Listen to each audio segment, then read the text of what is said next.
is the home of sim racing leagues. Our management tools allow you to recruit drivers and monitor their ratings and live splits.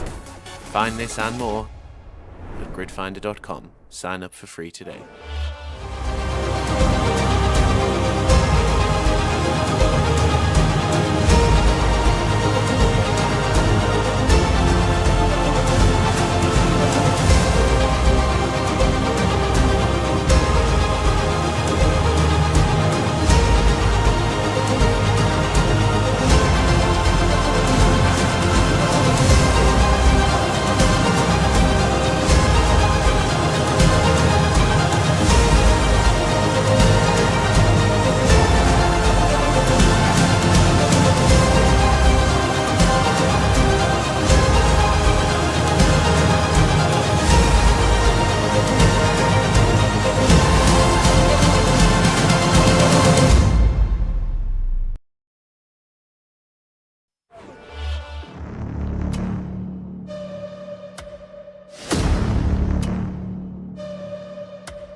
Good evening everyone and welcome back to the World Online Racing YouTube channel for round number 8 of PC Tier 1 Season 16. Tonight we are headed to one of the most famous circuits I think on the WOR calendar. We're back for yet another season of racing at Austria, a beautiful, fast, high-speed circuit, and it should make for a fantastic race this evening where the championship fight is still heating up with 5 rounds left to go. My name is Dan Field. Once again, I've been joined by Nathan Richards. Nathan, how are you doing this evening?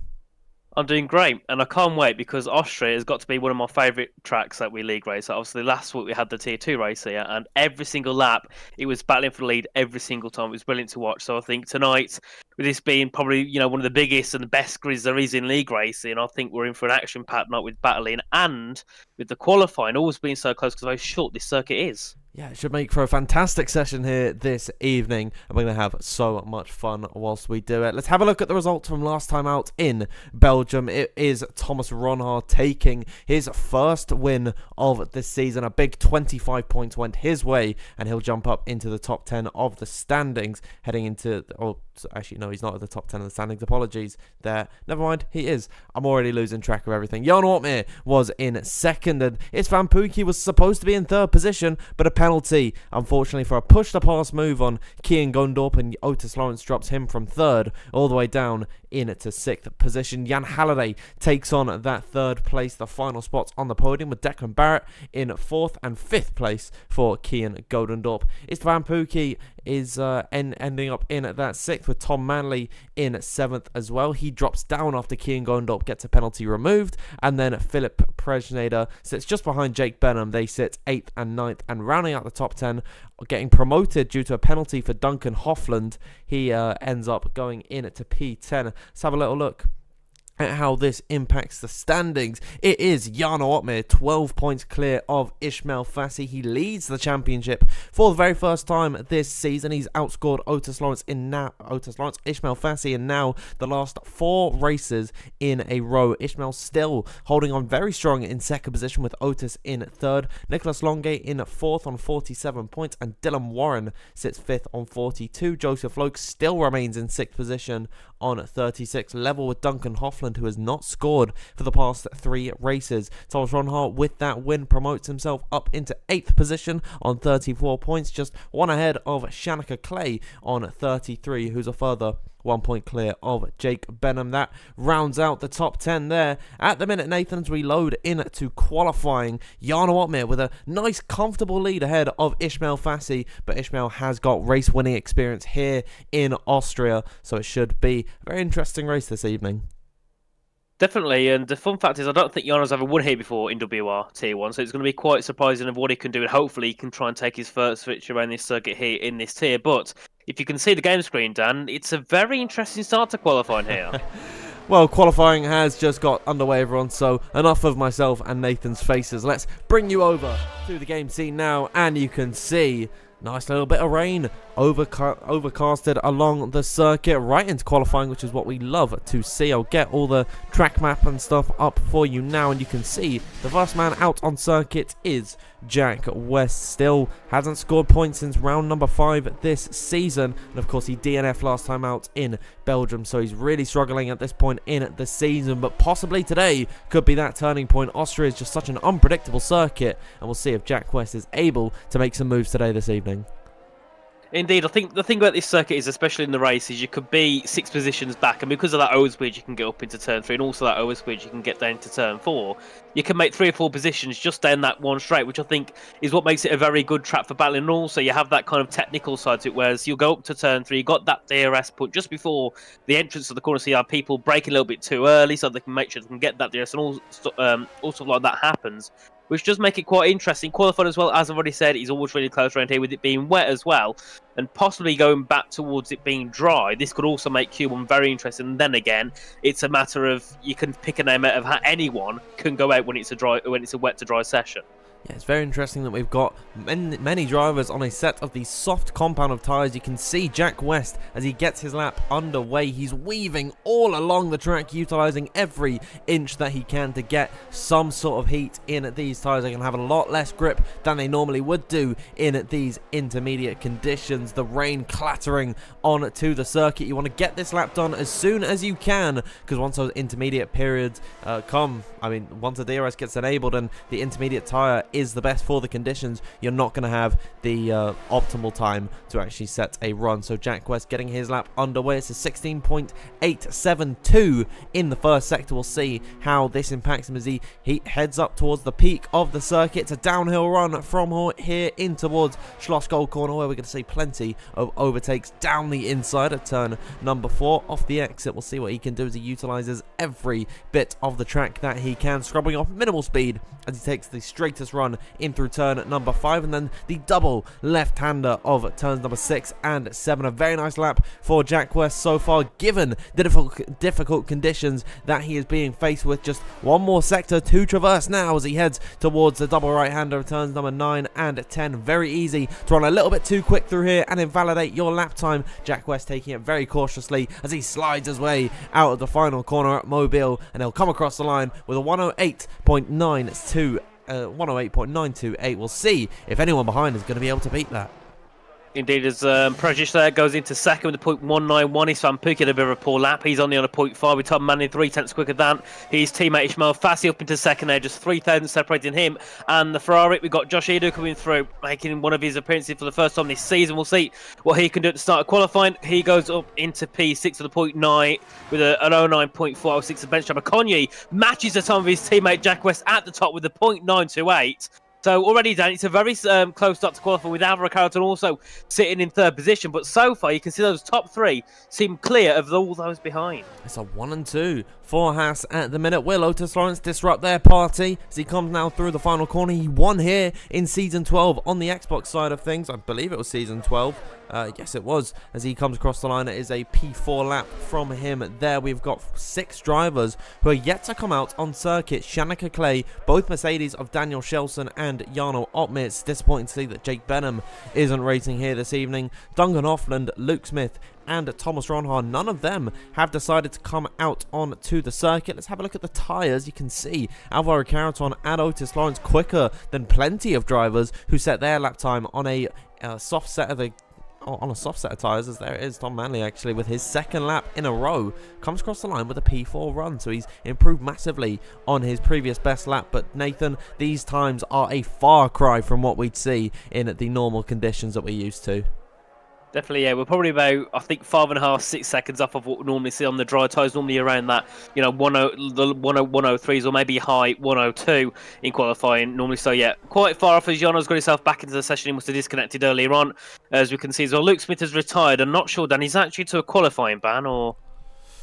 I believe there's something there might be something of the sort as Otis Lyons come across the liner. 1 minute 8.678 from him. A very nice lap indeed. I remember something about, no, he's starting like, I believe it, I forgot who it was, but someone had a qualifying ban at some point in this season, if I'm not mistaken. But yeah, Luke Smith just starting from the back there, as drivers like to do at this point in the game. I'd imagine we're going to see Thomas Ronhaar start from the back as well. He absolutely loves to do it in general. Thomas Ronhaar, Nathan, he's got to have good memories of this circuit. We flash back to season 14, where of course he took his first PC title here at this circuit ahead of Jake Benham and Nicholas Longue. Despite the fact that he's never actually won here, he's never even got a podium at this circuit. So definitely mixed feelings for Thomas Ronhaar around this track. And if he started from the back, this makes it even more difficult for him to get a podium. But then again, you know, Thomas Ronhaar is one of those that he can push through, and even if he starts at the back, he can still end up in a top 5, you know, or a podium position. So yeah, I think it's definitely not off the cards yet, but it's definitely going to be a bit of a struggle for him, especially if he's going to start from the back of the grid. We've got Daniel coming through in the Mercedes, and it seems now more drivers are leaning towards that intermediate tyre. So the softs, they did a decent job, but the Inters definitely look a little bit more strong. We can see Daniel now heading up towards that first corner into turn 1, down to 4th gear. Very low on the throttle on the exit. He just wanted to make sure he doesn't lose the car on the exit of the corner, up towards turns 2 and turns 3 now at the top of the hill. We'll see what he can do here. Brakes probably just before that 100 metre, but especially in these wet conditions, going to be very careful on the brakes. 16.9 for that first set to 4. Daniel, we'll see what he can do as he exits turn 3, down towards turn number 4. And I believe they have still got DRS enabled, so it's not quite at that intermediate point yet, but it's definitely at that crossover into turn 4, braking late again.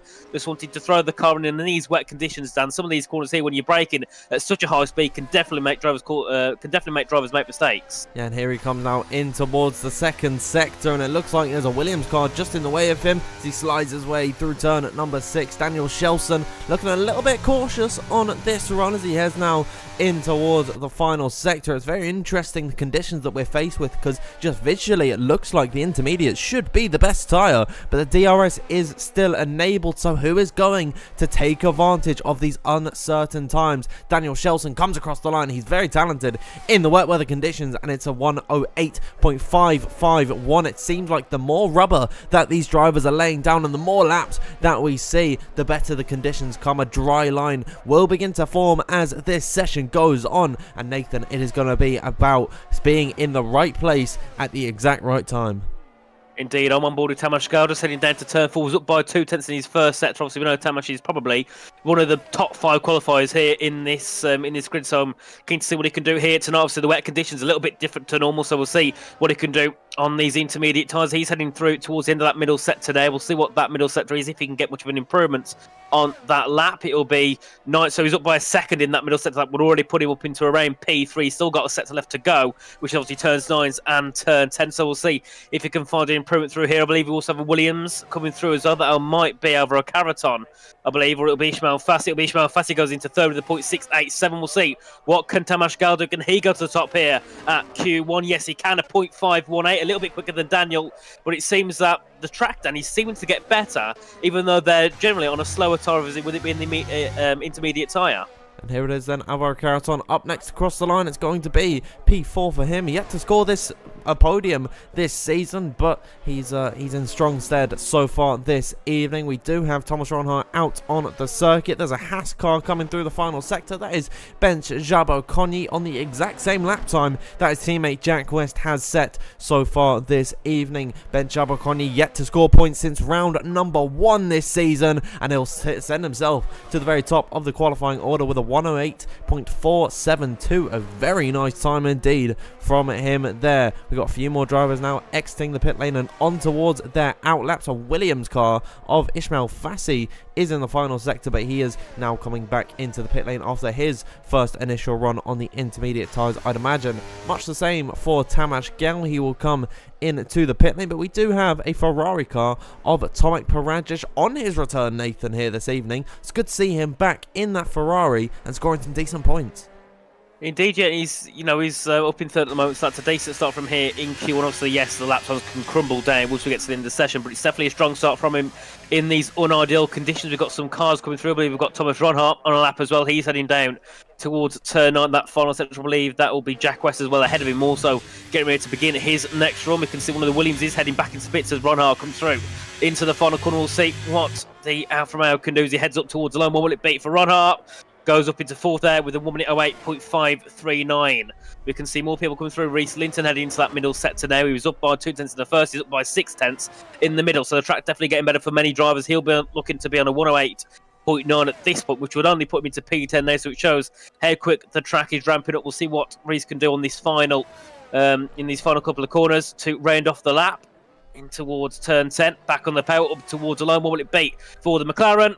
Goes up into P10 there with a 108.858. Yeah, no points so far this season for Reese Linton, but we know he's very talented in qualifying, so expect to see him into the next part of this session. Here's Otis Lawrence coming across the line now, I believe, to start another lap here. Indeed, he was down by 5.7 seconds on his previous time. There we have one of the AlphaTauris, I believe that is Tom Manley beginning his run now. Who have we got on a lap? We do have Jarno Opmeer, the new championship leader as of last week. It's another podium added to his tally so far this season. The Flying Dutchman is having a great title defense, hunting his third WORPC Tier 1 title with 5 races to go. 12 points ahead of Ismail Fassi. Should be a very nice showing from Jarno Opmeer here this evening. He's finished second here before in season 15 as he invalidates, unfortunately, heading through the final few corners. He will complete this lap. We'll see what Jarno Opmeer can do on this run. It was a 109.1, so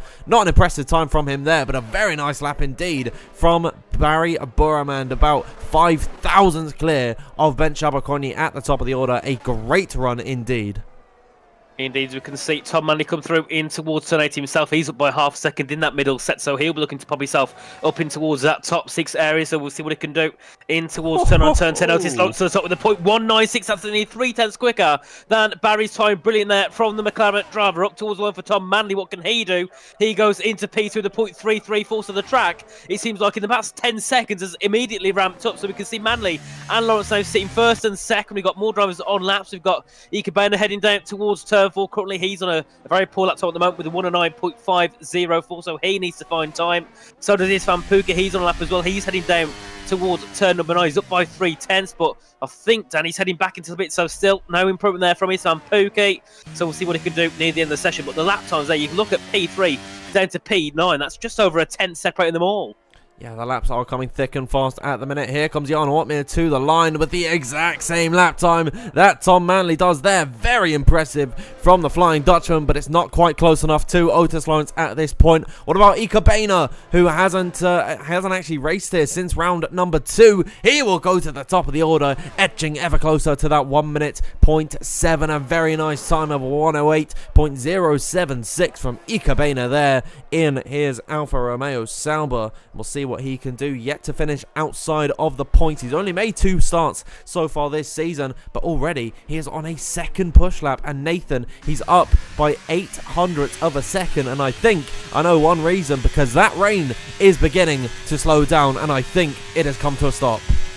Indeed, I'm looking at the circuit and you can see now the track's getting drier and drier. We're very close to that dry line, and at least the whole track being dry at this point. We can see Ika's starting to struggle now on the intermediate tyres, so we'll see if he heads back into it shortly. How long has he got left of the session? We've got 4 minutes, so we can get in time to get himself onto a set of soft. You can see everyone now in the pits just strap themselves onto a set of soft tyres. We'll obviously see Jarno Opmeer as well venture back into the pits, so we could see pretty much a one-lap shootout with the track getting drier. This is the moment where anyone can get through and anyone can be at the session. Look at Jack West. He was quickest at the start. He's now in that drop zone in P16. So big improvements coming throughout this session, but the drivers in the elimination zone at the minute are Jack West, Patrick Sipos, Josh Idowu, and Duncan Hoffman. We already know that Luke Smith has been eliminated from this session. It will be a big blow to Alpine if neither of their drivers end up in the second part of qualifying. Shout out to Patrick Sipos as well, making his return to WOR. It's the first time since season 15, round number 10, that he has raced with us. But at the minute, it's looking like an early exit for the Hungarian driver in this qualifying session with 3 minutes left to go. Ikabena is at the very top of the order on his WOR return, with Otis Lawrence in P2, P3 for Tom Manley, Jano Otmir 5th, and Barry Burmand, Jano Otmir 4th, 5th place for Barry Burmand. It's looking like a very spread out session at the minute. Aside from that mid portion, Nathan, look at how many drivers on a 108.5 and then 0.6 as well. Really, anyone can get eliminated. Indeed, and obviously with it getting dry and with the track obviously getting better every second, you'll see all the cars connect together and pretty much all trying to battle over position to be last in the train. They want to be the last car over the line to get themselves those best conditions. So if you're going out first, you've got a lot of pressure on you because you've got to make sure you nail that lap, because you make one slight mistake, and if you lose half a tenth, that could knock you out of Q1 because of how quick the track's ramping up, and every lap stop you could see them come down by a tenth, half a tenth every single time. We can see more cars exiting at the pits, all flowing out together. Obviously the front of the train will be one of the Red Bulls. That'll be Shanika Clay, who leads them off down towards turn 3. So we'll see what he can do on this run, but you can see the track is pretty much dry. There's a little bit of damp, a little bit of wet patches here and there, but it's nothing to be alarmed of. You can see the 5 place grid penalties all flying through now because all the cars just trying to follow each other through in towards turn 3 single file. We can see the last one to head at the pits will be Ronner, along with Jano Otmir, who's at the back of the train as well. So we'll see if that can help him. Obviously, Luke Smith in the pit still. Obviously, he retired at the start of the session, so he'll be starting from the back of the field. So, Dan, now we've got just over a minute till we find out who will be dropping out. But look down to turn 4. Look at them all trying to push each other through. Everyone trying to battle for space. I'm really worried that someone is actually going to get themselves disqualified from this session. If you rack up too many of those illegal blocking penalties, you can actually get disqualified from qualifying. We have 19 drivers out on circuit. Last in the train is the Mercedes of Jano Otmir. There we unfortunately can't see any of the timing at the minute. But I'd imagine that Jano should have enough time to get his lap on the board. But it is Shanika Clay at the very front of the train at the minute. Shanika took his 3rd DNF of the season. Last time out in Belgium was a really unfortunate crash that he had with Duncan Hoffman. Duncan ended up getting a 5-second time penalty for that collision, but Shanika looking to bounce back here this evening. One of the AlphaTauris just gone ahead of him there. That is Tom Manley, who made his return to WOR last time out in Belgium. As look at how many drivers there is, 19 of them in just one sector. But here we are then, the final runs of qualifying of Q1 are about to get underway. Tom Manley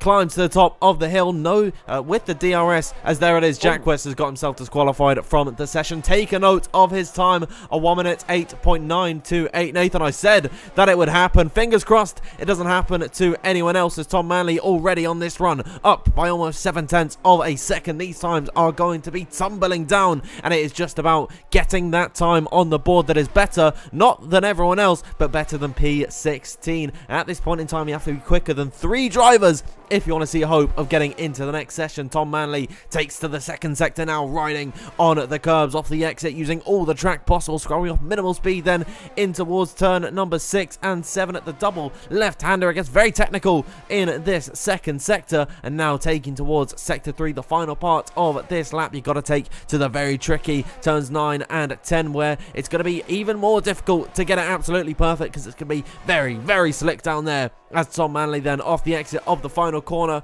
what is the benchmark going to be? It's a 104.571. We'll see how many other drivers are going to be able to contest that. Let's have a look at Thomas Ronhard, winner last time out in Belgium. He's fighting in the middle of the field. Tom Manley still undefeated at the very top of the order. Tamas Gao with a 104.313. Great time from him there. Thomas Ronhard off the exit of the final corner. Is he going to get himself into the next session? He'll nestle himself up into P3. It's Flampuki eliminated from this session. Ben Shabakoni also out there, and Tomac Perez just about survives into Q2. But that was a hectic final run of qualifying, and it was over in the blink of an eye. I didn't even see who got eliminated, but it is Tamas Gao at the very top of the order. Otis Lawrence in at P2, P3 for Ishmael Fassi, and your eliminated drivers are Duncan Hoffman, Ben Jabberconny, Isfan Pookie, Luke Smith, and Jack West getting that disqualification there. Nathan, that is going to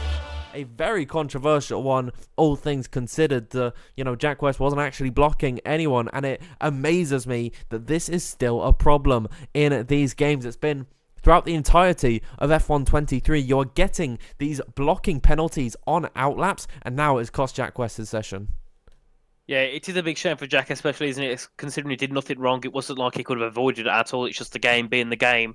So yeah, he'll be starting from the back, unless I presume he'll be put ahead of Luke Smith going into the race, obviously, because Luke is going to be starting from the back. So still, it's not where he deserves to be. Jack's always been good at qualifying. I definitely think we could have saw him go through to Q2, especially with his conditions being very mixed up. So yeah, I do feel for him, but I suppose he's just got to work with what he's got now. There's nothing he can really do about it, unfortunately. So he's just got to see what he can manage throughout the next, while he waits for Q2 and Q3 to end, and then he can think about what the strategy will be for the race. But we've already got cars then coming out the pits as Q2 has just begun. So the question is it going to stray dry or does it go wet again?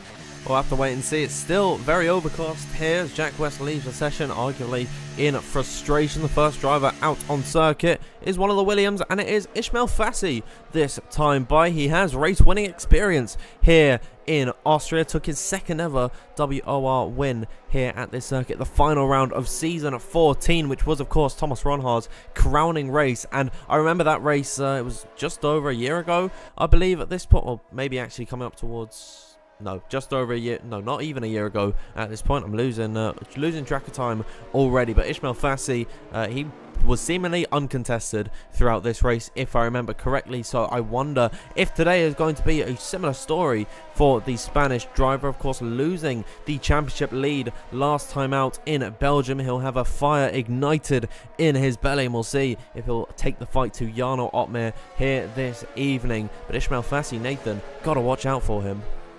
Definitely, I think, we also is quick at qualifying and around the track where qualifying matters, and having that, tenth of a second matters. I think he'll definitely be one who's going to be contending for pole position. Jarno Opmeer, we know, he's not someone who's always the most, at the top at qualifying, so I think we'll see him go through to Q3, but whether he can be at the top, in that top three will still be a question. I think Ishmael Fassi undoubtedly can get himself up into that position. Obviously, with the 12-point gap between Jarno and Ishmael's going to outscore Jarno by 13 points if he wants to get himself back into that top step of the standings. Obviously 5 rounds left to go, including this one, so it's not long for Ishmael to try and get himself back in that lead. He's only got 5 rounds, which is not long whatsoever, and especially with the grids being so close. Another 2 poor races from him could definitely see that championship being out of his grasp. And we can see now the few lap times are beginning. We've got Otis Lawrence who's going to be leading them away up towards turn 3. He's also a very quick qualifier, taking 2 victories this season back to back, hasn't scored a victory since, so we'll see what he can do here tonight. A 15.9 in that first set. I think it's safe to say that the track is a little bit more quicker now than it was in Q1. Yeah, absolutely. Gotta watch out for Otis Lawrence here this evening. We talk about the title fight being between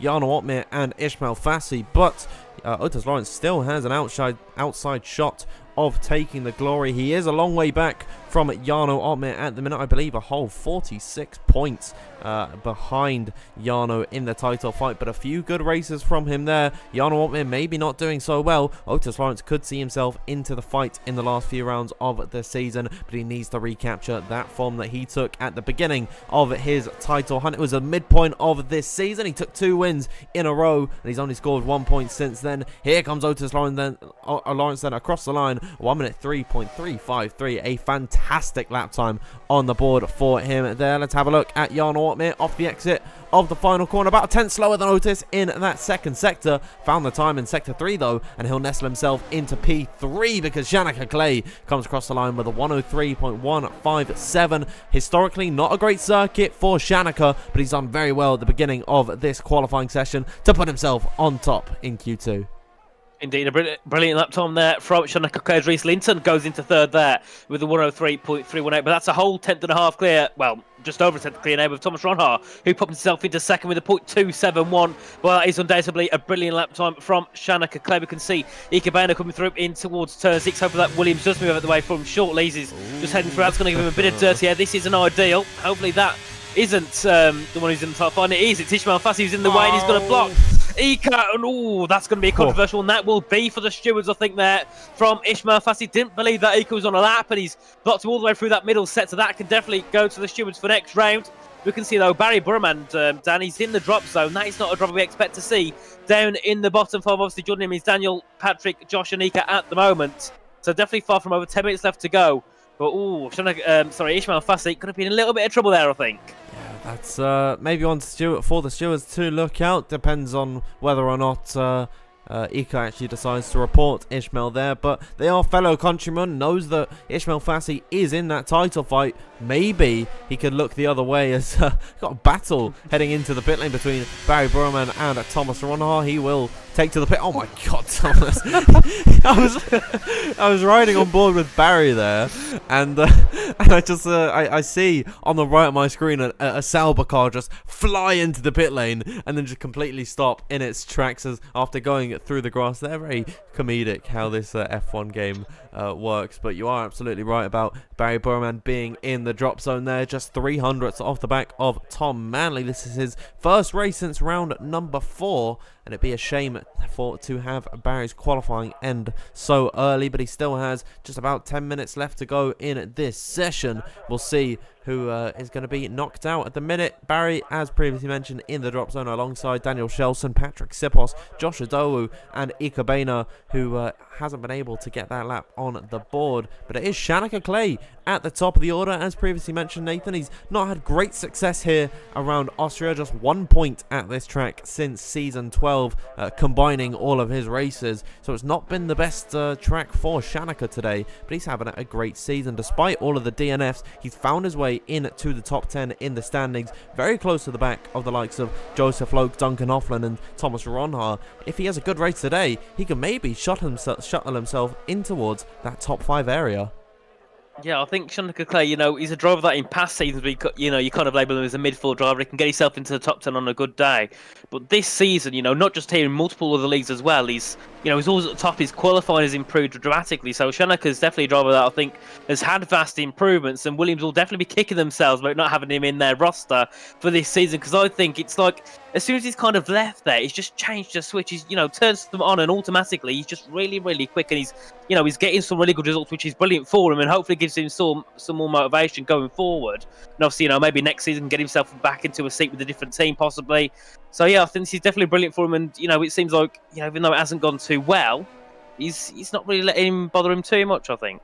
No, absolutely not, as we've got more drivers out on circuit. It is Ika Bena, the first driver out on track, and of course, not getting that lap time on the board early could hurt him in this qualifying session. That is effectively a set of the soft compound tyres wasted for Ika Bena, so really he's got to nail this second lap here. As all 14 drivers out on circuit, Shanika the only one remaining in the pit lane. You could hazard to guess that he might be safe on that time. It's just all depending on whether or not the track is still a little bit wet, and we could expect some improvements later on in this session as Ika Bena climbs to the top of turn number 1 and takes towards this long DRS straight, where we're going to see plenty of side-by-side battles heading up the hill and towards turn number 2, which isn't really a corner, and then the heavy braking zone of turn number 3 already up and purple in that first sector for Ika Bena. It's looking like a very nice time indeed to start it off, but he still has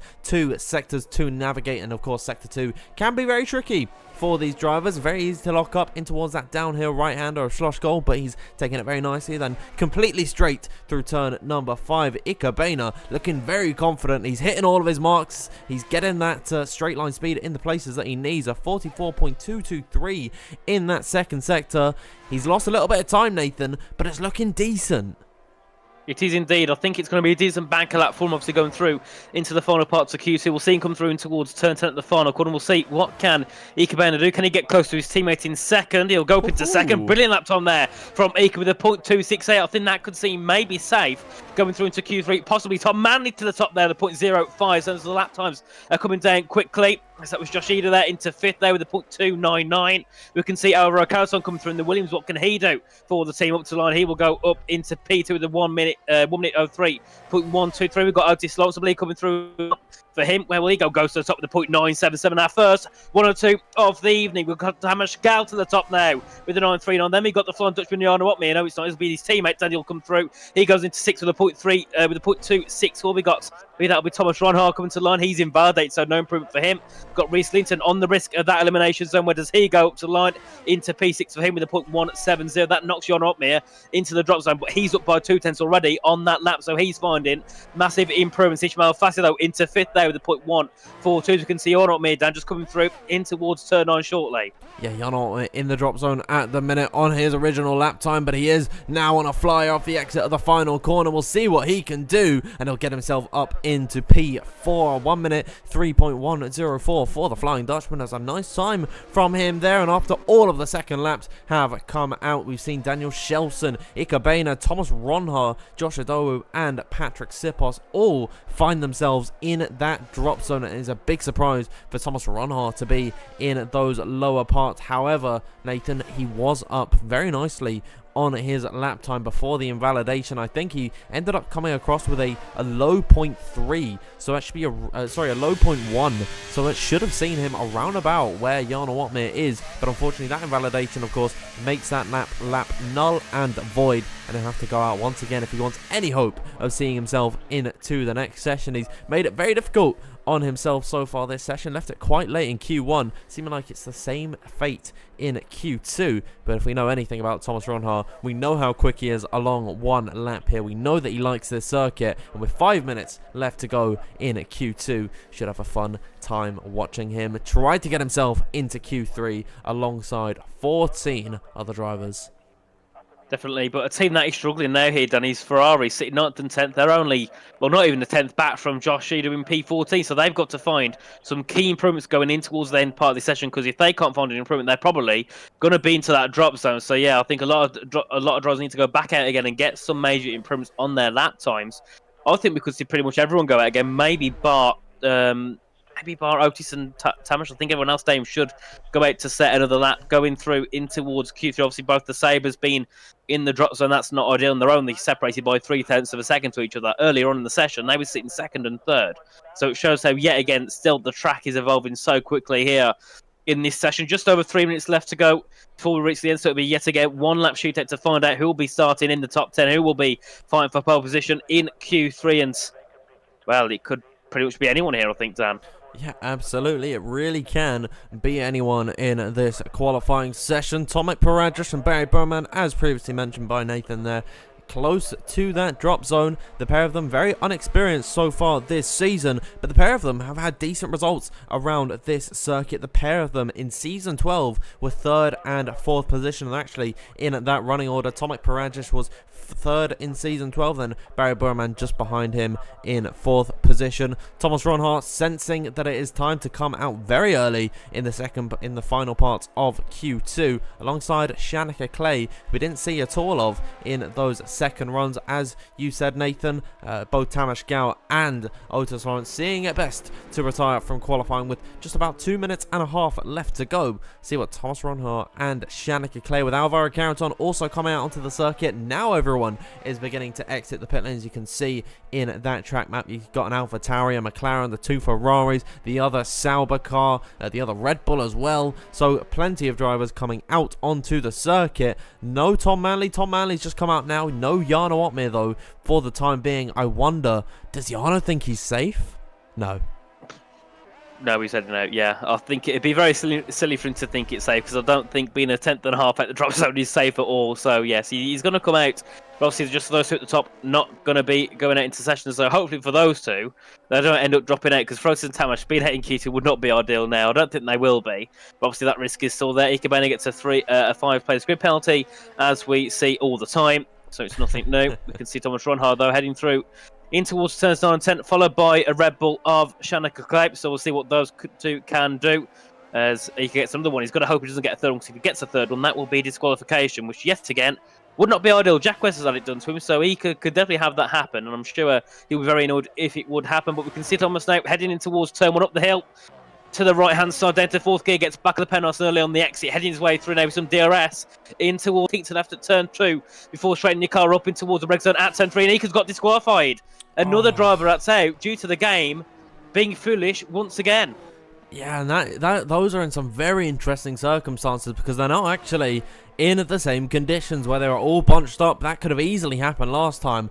I have no clue what has happened between Ikkebana and Josh Idowu. The pair of their teammates are actually on their runs and way ahead of anyone else. They might have some issues with the traffic here as Thomas Ronhart now in towards the final sector, up by 0.2 of a second, and purple in that second sector immediately snatched away by Shanika Clay. These two fighting for their lives in this qualifying session. Thomas Ronhart, winner of the Belgian Grand Prix. He took his season 14 championship along this circuit, and now, just 2 seasons later, fights for survival, gets himself up into P3 with a very nice time indeed. Shanika Clay will nestle himself just in behind for the time being, but it is a good sign for the pair of them that they can make it out of qualifying. Tomek Parajic on his run then, up by just half a tenth on this lap. It's not looking like a very strong improvement, but he can get himself up a few places if he finds a good improvement in this final sector as the clock strikes 0. No new lap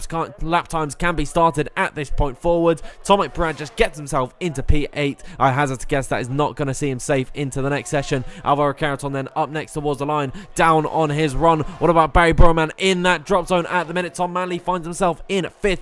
Barry Burman in towards 6th position should hopefully see himself into the next session. Reese Linton very close to being eliminated here as second and hopeful for the championship. Ismail Fassi is in that drop zone. He needs 0.02 of a second to get into the next session, but he doesn't find it. He is out of qualifying here, and that is a big blow to his championship hopes. Daniel Shelson will be the next one to come across the line. Can he get himself out of this session? No, he cannot. He'll get himself just ahead of Josh Idowu, and Jarno Otmir comes to the line with a 103.034 to put himself up into 5th position there. But Reese Linton, Ismail Fassi, Daniel Shelson all being eliminated from this session, as is Josh Idowu and Ikkebana, who once again, Nathan, another driver getting disqualified.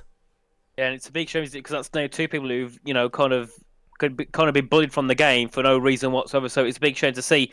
But we can see the final classification of qualifying 2. It will be Tamas Galt who goes quickest yet again ahead of Otis Lawrence ahead. Thomas Ronhart in 3rd, Shanika Clay in 4th, and the Flying Dutchman Jarno Otmir in P5, followed by Patrick Seepos, Tom Manley, Barry Boromans, Alvaro Carton, and Tomek Parajic in the top 10. Then we did lose Reese Linton, Ismail Fassi, Daniel Kjelset, Josh Idowu, and Ikkebana.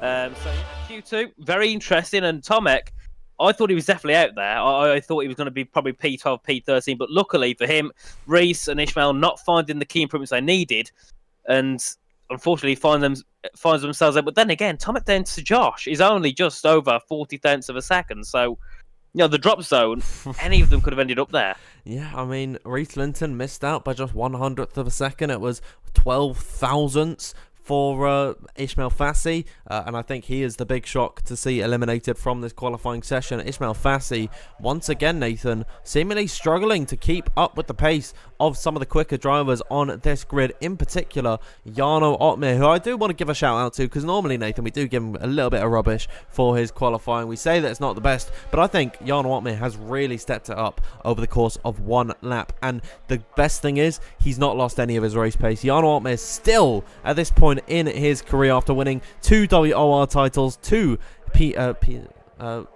esports titles, a whole lot of PSGL titles as well. He's still finding ways to improve, and that's what I do love about Jarno Otmir. And we'll see if today he's going to make it another win in this season, as Q3 has just got underway. As you might be able to hear, I'll bring you over to the game scene now, and you can see the lone McLaren in this session. Otis Lawrence is the first one out on circuit. Gotta say, he's been a bit quiet in this qualifying session. He's been up there, but he's not made the waves that we normally see from the young Welshman. Indeed, and well, Q3 is the best time to do it. We can see him, hopefully for his sake, get through and put himself onto pole position. We know he's very quick in qualifying, but then again, so is pretty much everyone else here in Q3 this session. So I think it's going to be quite interesting to see what happens. Obviously, the whole grid in Q2 separated by just over 2.5 just under 2.5 tenths of a second in Q3. We could see that probably yet again, and around this circuit, 2/10 is considered quite a lot. So, we're going to see who can get those perfect lap times. Then we got Otis ahead of the 2 Ferraris, and we've got Patrick Seapos as well, doing a very good job on his return here in WOR. We've got Sean Leclerc as well out on circuit in the Red Bull. He's just coming through in towards turn number 5. So we'll see what Otis can do on this first run. I believe, obviously, because he retired in Q2, we might have an extra set of softs to take now. So we could probably be on a new set of softs here compared to others. Might be on an old set of softs. We'll see what Otis Lawrence can do. Make sure everyone in the live chat, get your predictions in, and we'll read out some of them as this session progresses on. Plenty of names you can pick from. One of them we're watching, of course, Otis Lawrence. We know how quick Thomas Ronhart is in qualifying. Tamas Gal has been incredibly quick in recent weeks in qualifying. Lots of names to pick from, so make sure you get your predictions in the live chat, and we'll read out some of your responses. Otis Lawrence then on his initial run in Q3. We'll see what he can do at the end of the first and second sector. It's looking like a 44.009 for him. A decent time in sector 1 and 2. Can he convert that into a nice banker lap in Q3 with 9 minutes left to go? It seems like we're 50-50 on the drivers coming out on circuit as Otis Lawrence unfortunately, oh wow, Otis Lawrence crashes into the pit lane now. Big accident. So he's just put himself into, that was a jump scare of Otis Lawrence crashing out of this session. Unfortunately, if you predicted Otis Lawrence, you can't change your prediction now, so unlucky. But wow, big, what's he done there? He's invalidated. I don't know if he's tried to come back into the pit lane, Nathan, or maybe has he spun through there? Maybe he's got back a bit and he's hit the grass, he's spun the car around, but it reminds me a little bit of Spain last week, Dan. A car crashing in the pits. Luckily this time the car isn't stuck there, so no one else hit it and ended up getting DNF. But yeah, big shame for Otis Lawrence. Could have been someone we saw looking for pole, and unfortunately he'll be starting 10th, most likely here after this qualifying session. So he'll also be quite angry with himself, especially if he's lost the car. Obviously going into the corner, going into the pit, sorry, there's lots of grass. If he's just touched that grass, it'll spin the car around. Nothing you can do to save it, especially when you're hitting quite high speeds into there. Or maybe it could be something to do with his wheel having a bit of a disconnect or something, which either way is not ideal. Barry Burman coming through into the pits. He shows us how to exit the pits without DNF in the car. And now we can see more people on out. That's got Jarno Opmeer, Tom Manley, Alvaro Carlton, Thomas Schell and Thomas Ronhart all out on circuit. So we'll see what they can do for their first Q3 ones. Obviously 7 minutes left to go in the session, so it's still quite a bit. So obviously these are definitely far from the final times being set here in Q3. But yeah, it's going to be an interesting ending with one of our, probably one of our pole predictions out of it. Yeah, I mean, that was certainly a surprising way to start off Q2, but Q3, but Otis Lawrence, we know for sure, unless someone can't get a lap time in or gets themselves in disqualified, Otis Lawrence will be starting from P10 in this race. Let's have a look then at Tom Manley, one of 9 drivers looking to fight for pole position in this session. We'll see what he can do as he climbs up the hill. Scored his first points of the season on his return to WOR last time out here at Belgium. We've made our way over to Austria. We'll see what he can do here. And of course, Tom Manley's got a lot of history here in WOR, and of course was a season 12 Xbox Championship where he found himself winning race after race. However, Austria was actually his joint lowest finishing position of that season. He came 7th here in his Xbox Tier 1 title charge all the way back in season 12. We'll see if he's refined his game at this circuit as he heads now through the final few corners to complete his first initial time in Q3. No laps on the board, so this is going to be the fastest lap we see of this session. Tom Manley to the line with a 102.944. A good start to this session for him. We'll see if anyone in behind is able to compete with him. There's a Williams car of, I believe, yeah, it's the only Williams of this session. Alvaro Carlton through the final corners finds an invalidation through turn number 10. That'll see the end of his run. It was 103.0, so I wouldn't have seen him quicker than Tom Manley, but so far so good for the AlphaTauri. Indeed, as we can see the Flying Dutchman, Jarno Opmeer coming through the final corner. We'll see what he can set here at the start of Q3. Where does he go?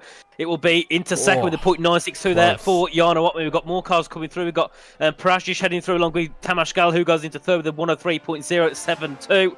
Prajdic has gone purple in that middle set, so we'll see if he can try and get himself to the top here at the start of Q3 on these initial runs as he heads through into turn 10 to the inside. Get a decent run on the exit up towards the line. What will it be for the Ferrari?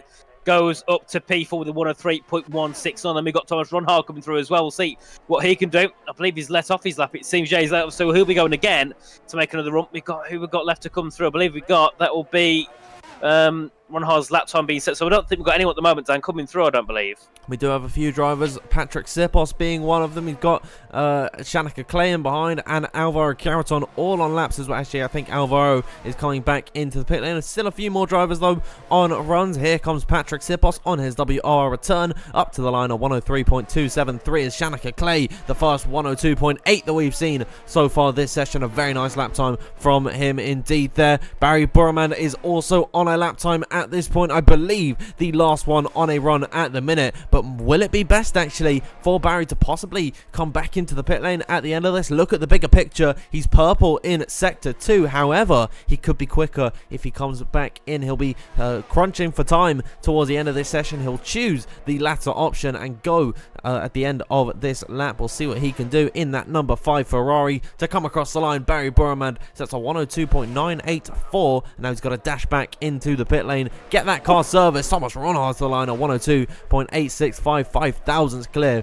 of Shanika Clay. The pair of them, they've got to get back into the pit lane and back out straight away.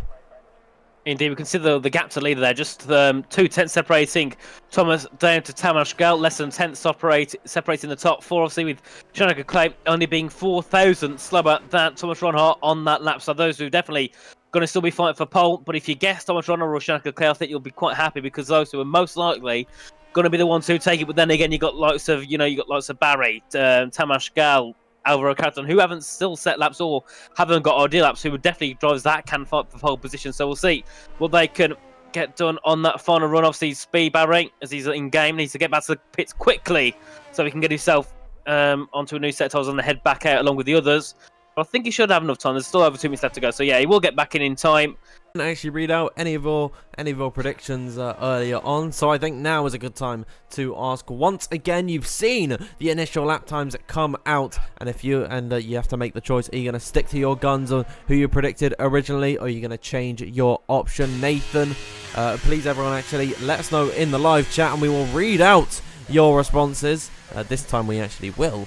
Nathan, who are you going for? Shanika Clay. I think he's shown quite well in Q1 and Q2, and I think it's only 4 thousandths between him and Thomas, so I think he can easily get himself that improvement. Okay, so Shanika Clay says Nathan Richards. Let us know, everyone, in the live chat who you are going for. We've got Andrew Hornigold saying Yano for P1. Jatin Panguro says Yano for pole as well. Donato Boccia also saying Shanika, agreeing with you, Nathan. Everyone's saying what's up with the audio. I'm not too sure what's going on. It might be my bitrate. That is the issue. It says YouTubers are not receiving enough video to maintain smooth streaming. If anyone knows what that means in the live chat, please do let us know. Lots more predictions here going on. Yeah, I'm not sure what's happening, but please, if there's anyone that knows what's wrong, yeah, sort me out, help me here. Yeah, didn't you have that issue as well on Wednesday, Dan, at some point? I don't think so, no. I thought you mentioned the bitrate changed. I changed the bitrate, but maybe I don't know. Streaming YouTube, fun. Need to refresh the stream. I'm not going to end the stream at the minute. Maybe I'll do it in between the race and qualifying, but hopefully it should all be okay. Fix the audio or turn it off. I'm not turning it off. I'm not turning my audio off. Sorry, you know what? Sorry if it bothers you at the minute. We'll get it sorted heading into the race. But let's have a look at Tomek Paradzic making his return to WOR. Apparently, you need to refresh your stream, and it should, fingers crossed, be fixed there. As here we are, now it's getting all right, so we can get into the final runs of qualifying, Nathan. Off the exit of the final corner, Tomek Paradzic, one of 9 drivers challenging for pole position here this evening, will take towards the uphill climb in towards Lauda Curve. A very quick, fast right-hander in 4th gear for Tomek, and then back on the powder immediately, heading up the hill in towards turn number 2 and 3, rising through the gears, reaching speeds of up to 313, 14 kilometers per hour at the the heavy braking zone now, back on the power as soon as he can, and open up that DRS, taking a downhill run in towards Schloss Gold Corner, where we're going to see plenty of overtakes right on board. See him keep it pinned to the left-hand side, then drift over to the right as he kisses the apex beautifully on that inside line. Now taking it as straight as possible in through turn number 5, and then harassing the car in towards turn number 6 and 7, up by just 700, almost 800 of a second on this lap. Tomac Perez not looking like he'll be challenging for pole position, but a good improvement in that final sector should see him on a very nice time, as now off the exit of the final corner for Tomac Perez. What is it going to be? What will be his final run in qualifying? It's good enough for P6. I'd say it's a disappointing lap for him there. Alvaro Carreton will start in P10 after unfortunately invalidating on his run. What about Tom Manley then through the final corners, now off the exit of Red Bull Mobile, already in a fantastic position, currently starting on the second row of the grid. He'll get himself just 2,000 shy of Thomas Ronhar's time. What about Shanaka Clay through the final few corners, invalidated on his run? Barry Burman has set a fantastic 1 minute 2.782. Is that time good enough for pole position, as Thomas Ronhar invalidates on his lap and runs off the circuit? Barry Burman looking like a lock for pole, unless Jarno Otmir has anything to say about it. To come across the line, he'll find an improvement, but it's not enough to get himself any places higher, and so it is Barry Burman on pole position on his WOR return. He's not raced, of course, since round number 4, and he is doing a fantastic job to get himself on to pole position ahead of Tom Manley, I believe that. No, Thomas Ronhar. Yeah. Well, that was a brilliant lap, wasn't it, from Barry Burman to take pole by just shy of a tenth around this circuit is quite something. He finished there with a 102.782 there. Brilliant lap time from Barry. And Thomas Ronhard will finish in second, followed by Tom Manley, who's only 2,000 back from him, and then 3,000 back from him is Shanaka Clay, who couldn't find that improvement. He finishes in fourth on a 102.870, followed by Jorot Mir in fifth, Patrick Sipos in P6, Tomac Perez in P7. Tamas Gal, disappointing from him. He will start P8, and obviously we've got Otis Lawrence in ninth and Alvaro Carreton in 10th position. So, Barry on pole. Let's see what he can do here with this. Yeah, absolutely. I'll up my bit rate, everyone. Hopefully that'll fix any audio issues that you might have been experiencing. But there is your qualifying results. Barry Brand is on pole to start off this race, and what a fantastic end to qualifying that was. Lots of drama throughout, and Nathan, gotta say, lots of mistakes being made. Otis Lawrence, of course, making the biggest one there, and ends up DNFing before he's even able to get a lap on the board.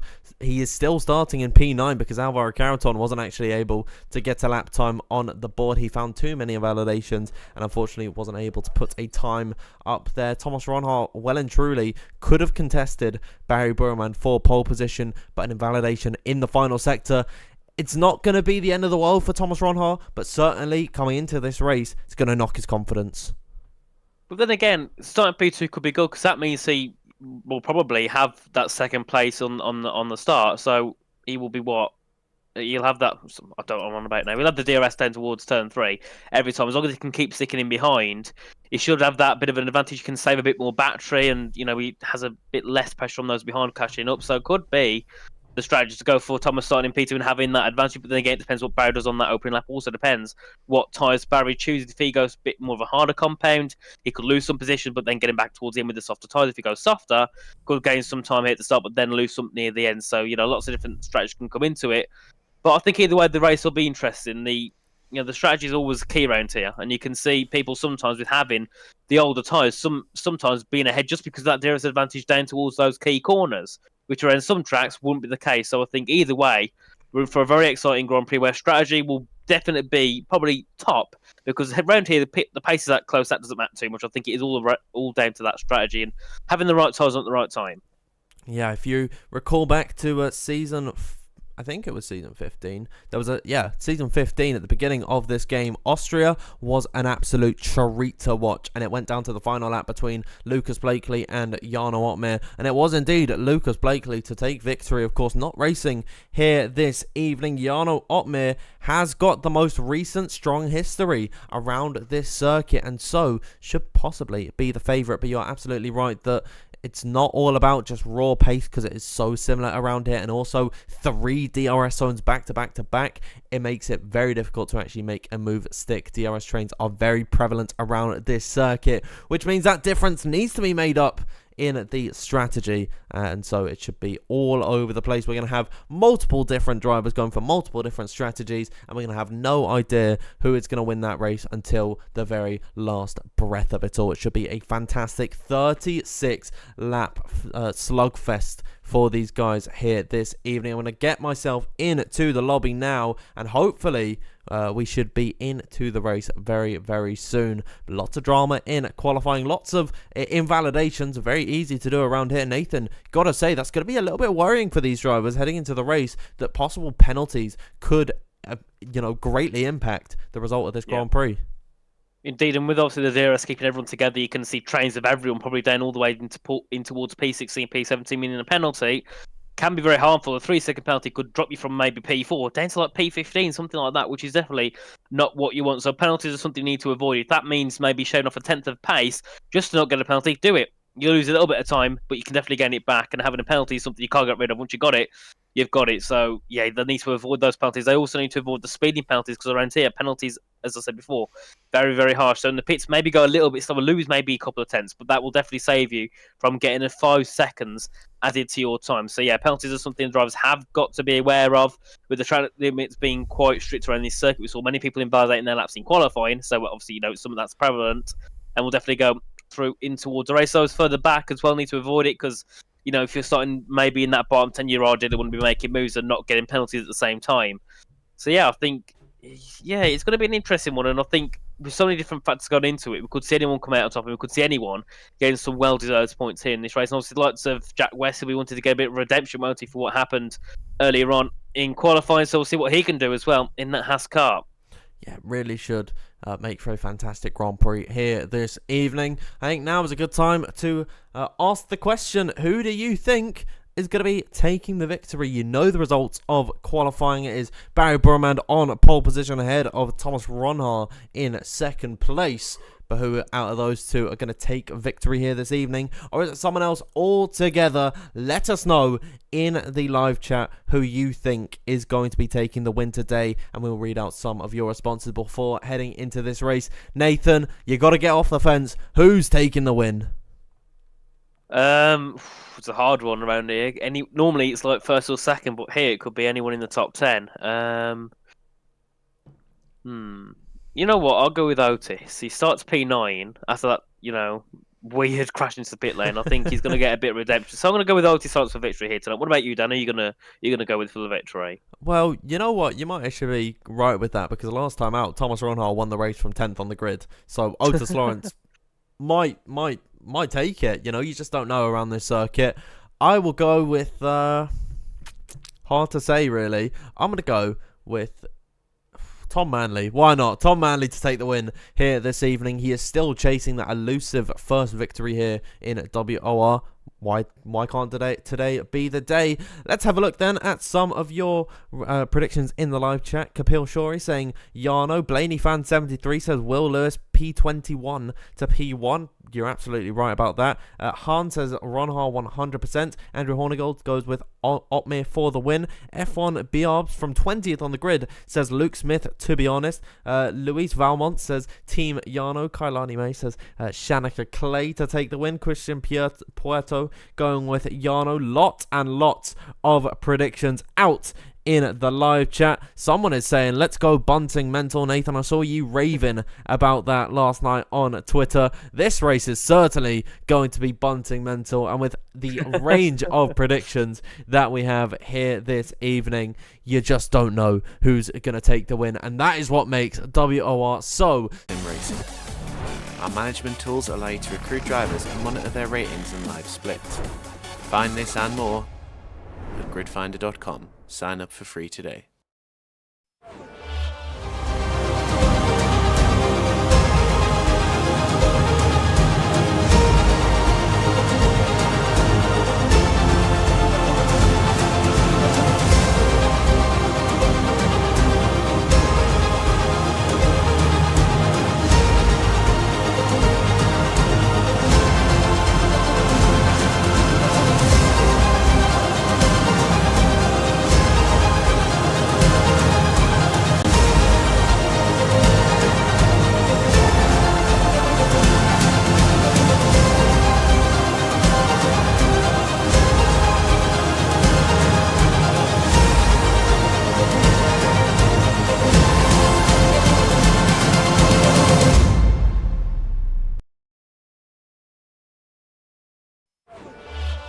Welcome back, everyone, here into the commentary box. I can see a lot of you are saying we're getting lag issues once more. So what I'm going to try and do is close as many windows as I can, and fingers crossed that just sorts everything out. I'm not too sure what the problem is, everyone. I do apologize. I never really have these sort of buffering issues, and just as actually I close all of my tabs, it goes back to excellent condition. So fingers crossed, Nathan, that it stays that way throughout the entirety of this stream. We're just waiting for one more driver to get back into the lobby, and I'm going to name and shame them. It's one of the Hasses. It's Jack. Oh wait, you actually just said that.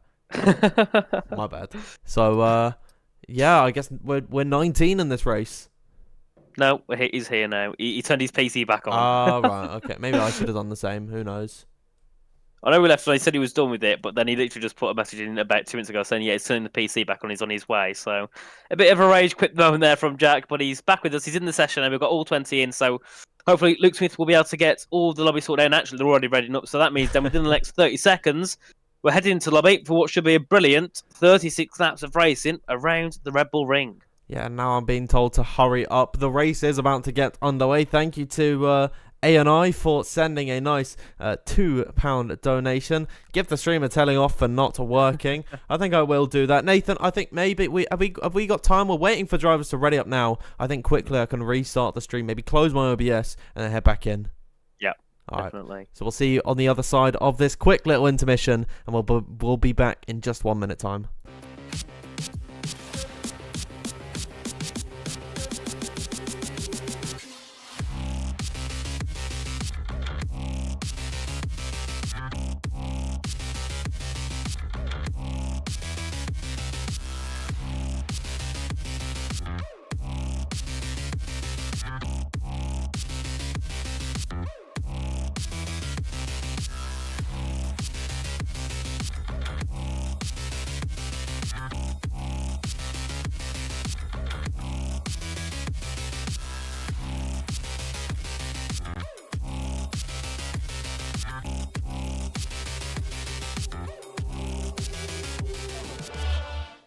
Welcome back, everyone. Fingers crossed that we're okay heading into this race and we don't have any more issues with the stream. We are finally getting in to the Austrian Grand Prix. That was two options there, and I picked the wrong one.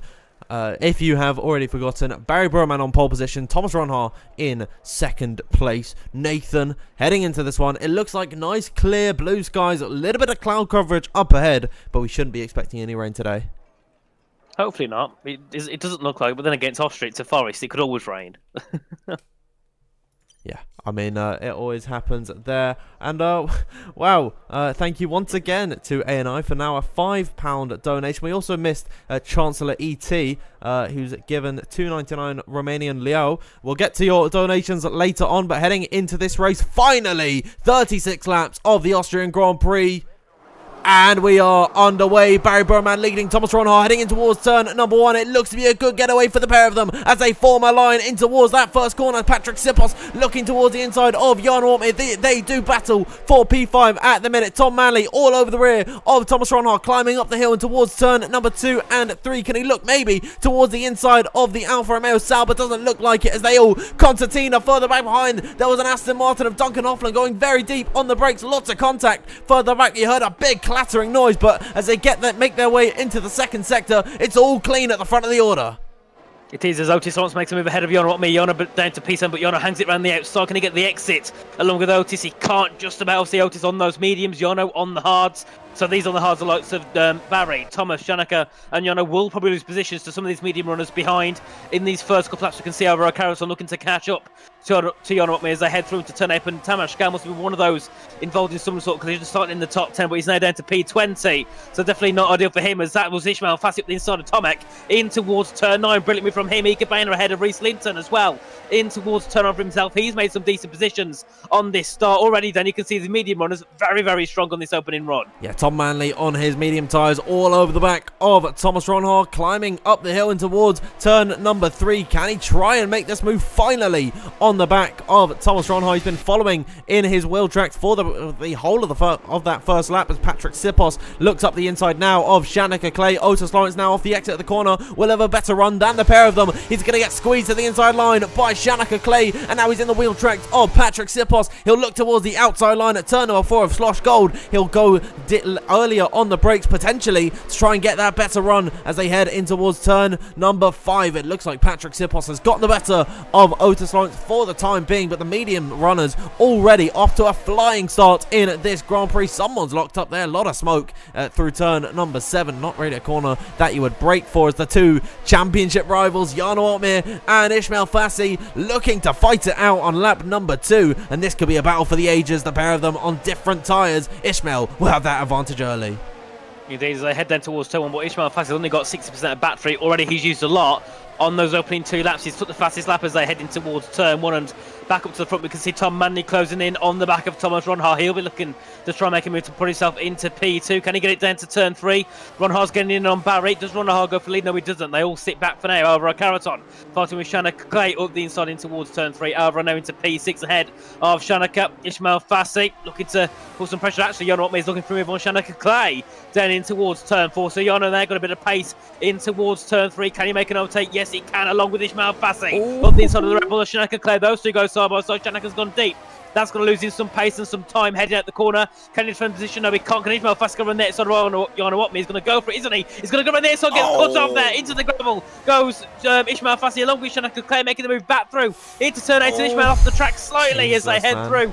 Whew, that was close. Yeah, Ismail Fassi needs to, I think, pump the brakes a little bit there. That was such a bold move to go to the outside of Jarno Opmeer in towards that left-handed corner. Jarno was in no place to give him any room on the outside there, and he knew that. He shut the door on Ismail Fassi, maintained that P7 position, and I think those medium tyres strapped onto that Williams has really saved him in losing that position to Shanika Clay, and potentially more drivers up further back behind us. Tom Manley now finally looking for the move potentially on Thomas Ronhaar. It's actually Ronhaar going on the attack of Barry Burman. Tom Manley just waiting in the wings, looking for the opportunity to strike as now Barry looks towards that outside line, heading in towards Slush Gold corner. Thomas Ronhaar will have that run in towards the corner. They go, and I think has got that move secured. Tom Manley, though, all over the back of that Ferrari car. Beautiful fighting we are seeing very early on in this race, and fingers crossed it stays that way for the entirety of this Grand Prix.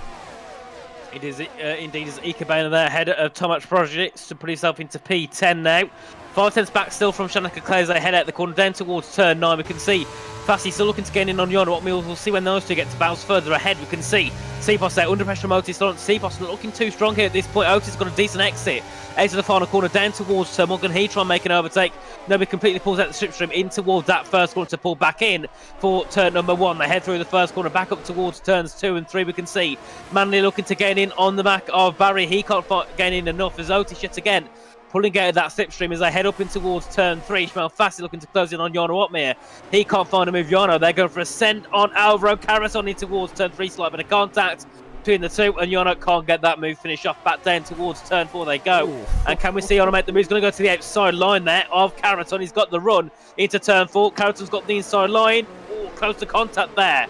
Goes a little bit deep to Jarno Opmeer onto the gravel there nearly for him as they head through on the exit into turn 5. Jarno's got the inside line. Surely he sends it on Caraton. Caraton has to hold it round the outside. Close to contact. It's Fassi looking to make a move through, but he can't do so as they head through in towards turn 8. There's some great battling between the pair of them throughout the entirety of that first and second sector there. Neither of them gave an inch, but neither of them made any contact. Josh Adowu getting through on Reese Linton. It looks like he is falling down the order. Ismail Fassi looking back up the in towards the top 10 is all over the back of Jarno Opmeer. Pulled to the inside line. That is not to make a move. He's just looking to try and cool the engine. You'll see that very commonly with these F1 esports drivers, that they pull out that slipstream, not necessarily to go for an overtake. Otis Lawrence though looking for the one. He'll go around the outside of Patrick Sipos and make that move stick, get himself up into P4. Nathan, your prediction to win this race is in some fine form at the minute. Finds himself now up 5 spots in this Grand Prix and is on the precipice of getting onto the podium.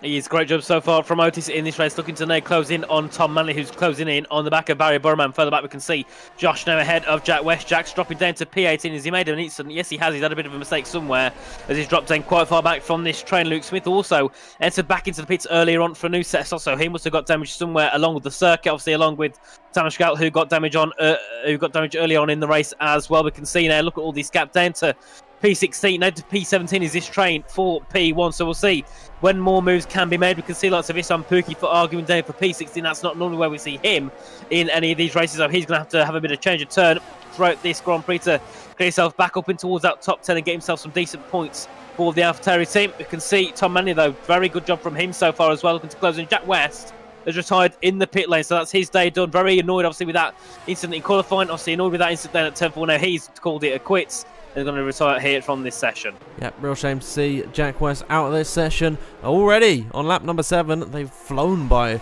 at this point, as to be expected. It's one of the shortest laps on the Formula 1 calendar. Now everyone's just settling into a bit of a rhythm at this point in the Grand Prix. We're not seeing too many battles. That being said, Jan Otmir is around the outside of Alvaro Carreton, but hasn't been able to find the move in through Schloss Gold. The two Williams really having trouble with Jarno Otmir at this point in the Grand Prix. Jarno is doing a fantastic job on his set of the hard compound tyres to still be keeping up with these mediums, who are still, I'd imagine, going to be the quickest tyre on circuit, barring Luke Smith, who's pitted early onto a set of the soft compounder tyres. Those mediums still going to be in great condition, meaning Jarno Otmir should actually be at a disadvantage, but he is really holding his own. I think that is due to the fact that the DRS train is essentially nullifying that effect for everyone, and everyone is feeling the DRS benefits, so no one in essence is getting any luxury from that there. As we look in towards turn at number 3, once again it seems like, yeah, no one looking to make a move at this point aside from Daniel Shelson. In towards turn number 3 they go. Doesn't look like he's found a move on Ika Bena this time by Ika. Fair play to him as well. Has made up decent few spots in this Grand Prix. Jack West had found himself up a few places, but now with that mistake has retired from this race. So not really too much happening at this point, Nathan. Thomas Ronhard comfortably leading at this point ahead of Barry Burman. Those two have got a gentleman's agreement not to fight each other because they know the threat that Tom Manley, Otis Lawrence and Patrick Sipos is in behind. But so far, so good. Indeed, yeah, everyone doing a nice job so far, just pull themselves along as they head through in towards turn 9 and 10 again to begin lap 9 of 36. We can see obviously Jarno Otmir doing a good job on those hards, just sticking behind those 4 runners, and even though they're on the mediums, Jarno's keeping up with them quite nicely as they head back up towards turn 1. But then you start to think, are these mediums the way to go? Because they'll probably go to a set of hards. Obviously, all these on the hards will go to a set of mediums. So at the end, those on the on the hards, it might be a little bit of an issue. So maybe this medium to hard strategy wasn't the way to go. As Alvaro Carreton are looking to make a move on Patrick Sipos in towards turn 3. Goes to the outside line. Patrick defends at the inside, trying to block the Williams through from making a move. We've got Ika Bena arguing with Daniel. Ika down to P11. Daniel into P10. Shanaka Clay defends that move for P9, so he must have been involved in that somehow as well. As they head down to turn 4, Daniel's got the inside line, got better straight lines, but he can also look for a move on Shanaka Clay in towards turn 4. They go side by side between the Mercedes and also the Alfa Romeo getting involved there. That was Ika to back out to the corner. As we can see, Daniel still getting to try and get through with Shanaka Clay, but couldn't find the move. And Shanaka there got a bit of a sitting duck, but luckily with Ika trying to pressure on the Mercedes, he could still keep that P9 position for now. Yeah, and Tomek Parad just fighting his way into this one as well, but wasn't able to find the move on Ika Bena, who actually saw himself into the gravel off the exit of turn number 4. It was very close to being a scary moment for the Spanish driver, yet to finish outside the points so far this season.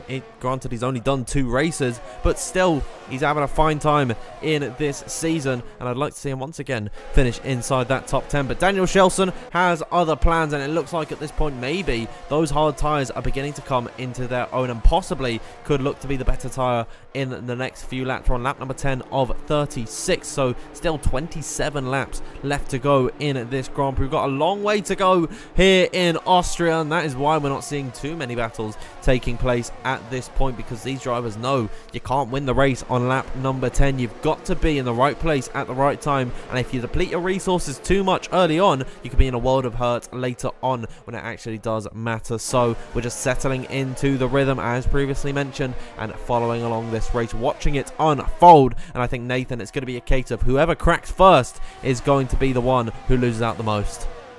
Yeah, definitely. Obviously, the ones who pit earlier obviously have that undercut, but it's good at the start. It's good at the start. It's really good at the start. You can gain a 6-7 second gap to all those behind. But the issue you have is at the end is your tyres will be absolutely dead, so you can't really defend at all. Around this track, it's a little bit easier because of the DRS, but it's still never that easy at all on those worst times. We can see though Ishmael Fassi gaining in on Jarno Opmeer into turn 1. These two obviously being the championship protagonists. 12-point gap between Jarno and Ishmael going into this round. Obviously, Jarno ahead will give him even more of an increase of points to Ishmael Fassi's head through towards turn 3. We can see Prajis looking for a move on Ika Boehner into turn 3, as well as Ika's going to try and go around the outside of Daniel. That didn't work. He's now got the Ferrari up the inside. They head down to turn 4. Ika's still got to run, but is it good enough to hold it around the outside? I don't think it will be. Now you can see there Tomo uses a bit of battery just to push himself just ahead. Ika goes for the deep move around the outside. Can he get it to work? It's going to be close, and Ika's pretty much onto the gravel. Nearly on the exit. They go down towards turn 5. The Saber's still got the inside line. Can he still hook it up the inside? It's going to be close between the two, and I think he just about gets it done. Very nice there from Ika to defend that move, but now then that's surely proven that these mediums are starting to become a little bit less strong. You can see Ishmael Fassi, however, looking for a move on Jarno. Luckily backs off into turn 9. That's definitely not a place to make a move as they head back again down into turn 10 to begin. Lap 12.36, the third of this race completed.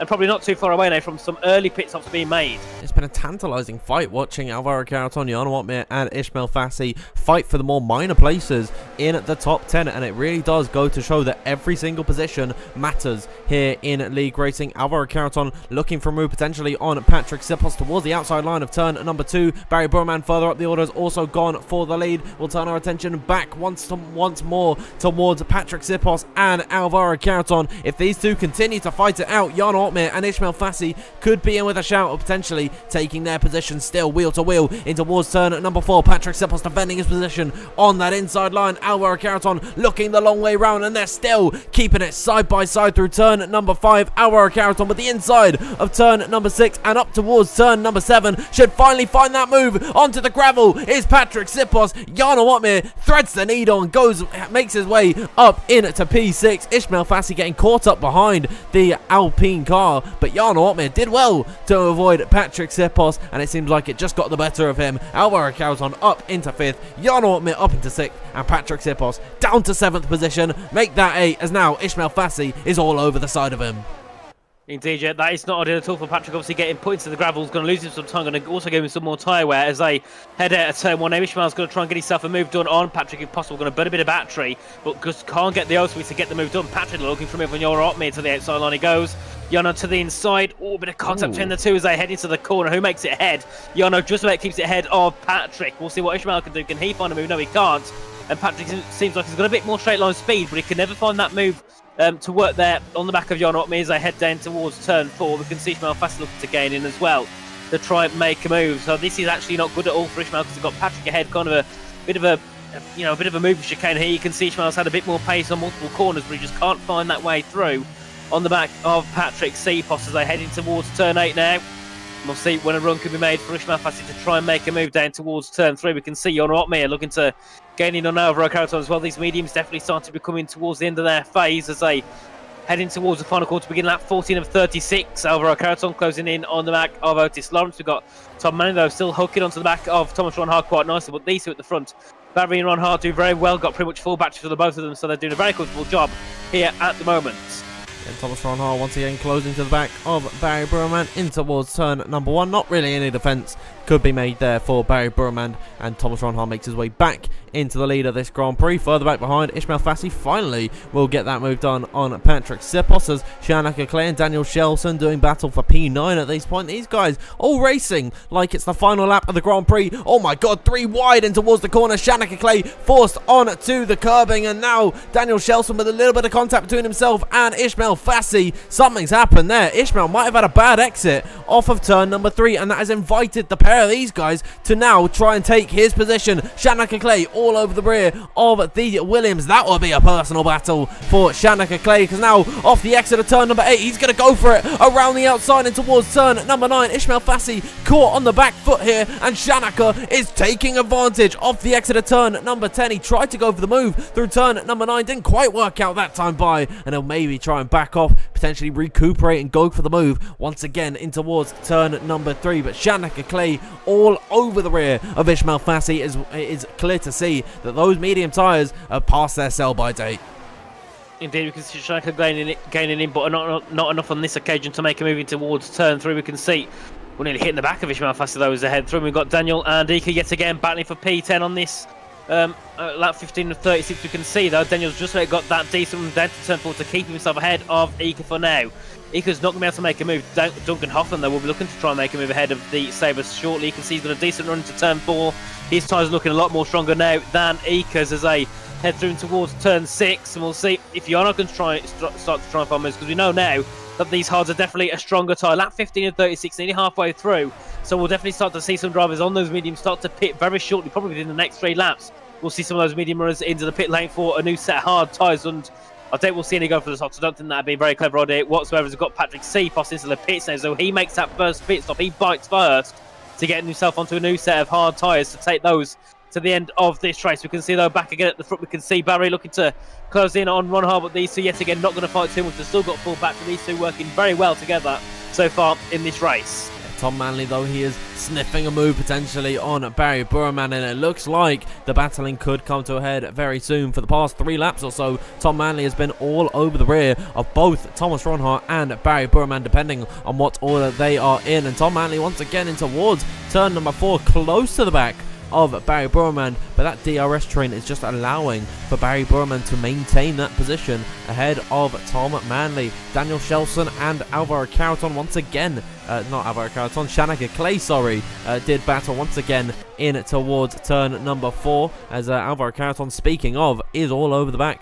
of Otis Lawrence, potentially pushing to maybe come into the pit lane at the end of this lap. Someone's going to look to the inside. That is Tom Manley into the pits, as is Alvaro Carreton. They've got to avoid those guys trying to come into the pit lane. Jana Otmir almost came into contact with Alvaro Carreton there, but luckily it has ended out very nicely indeed. So on lap number 16 of 36, Alvaro Carreton, Tom Manley and Ika Bena, they've all called it quits on their medium tyre, but Otis Lawrence and Ishmael Fassi all sticking out for at least one more lap here. Indeed, as we can see, Barry Burman take the lead of the race ahead of Thomas Ronhart again as they head in towards turn number 3. Obviously, Ishmael and Otis going for that overcut strategy, going to have those better tyres towards the end compared to all those on the hards as well. So we'll see if that can help them and give them any favours towards the end of this Grand Prix. But all those on the hards will be looking for a set of mediums, maybe even a couple. Looking for a set of softs. I don't think it's that likely, but it's definitely still possible here in this race as they all fly through into turn 4. Jana Otmir into P4 now in this race, looking to close in on the back of Otis Lawrence, who probably will be in the pits very, very shortly. Thomas Ronhart pushing Barry through towards turn 6 as they head into turn 7. Those two shouldn't be in the pits just yet, I don't think, in this race. We know the mediums can do 16 laps. So once we get to around lap 19, we know that the mediums can make that distance in the race. So they head through in towards turns 9 and 10, the double right hand, as we can see. Does Otis pit? Yes, he does. Does Ishmael Fassi pit? Yes, he does as well. So those two into the pit lane now.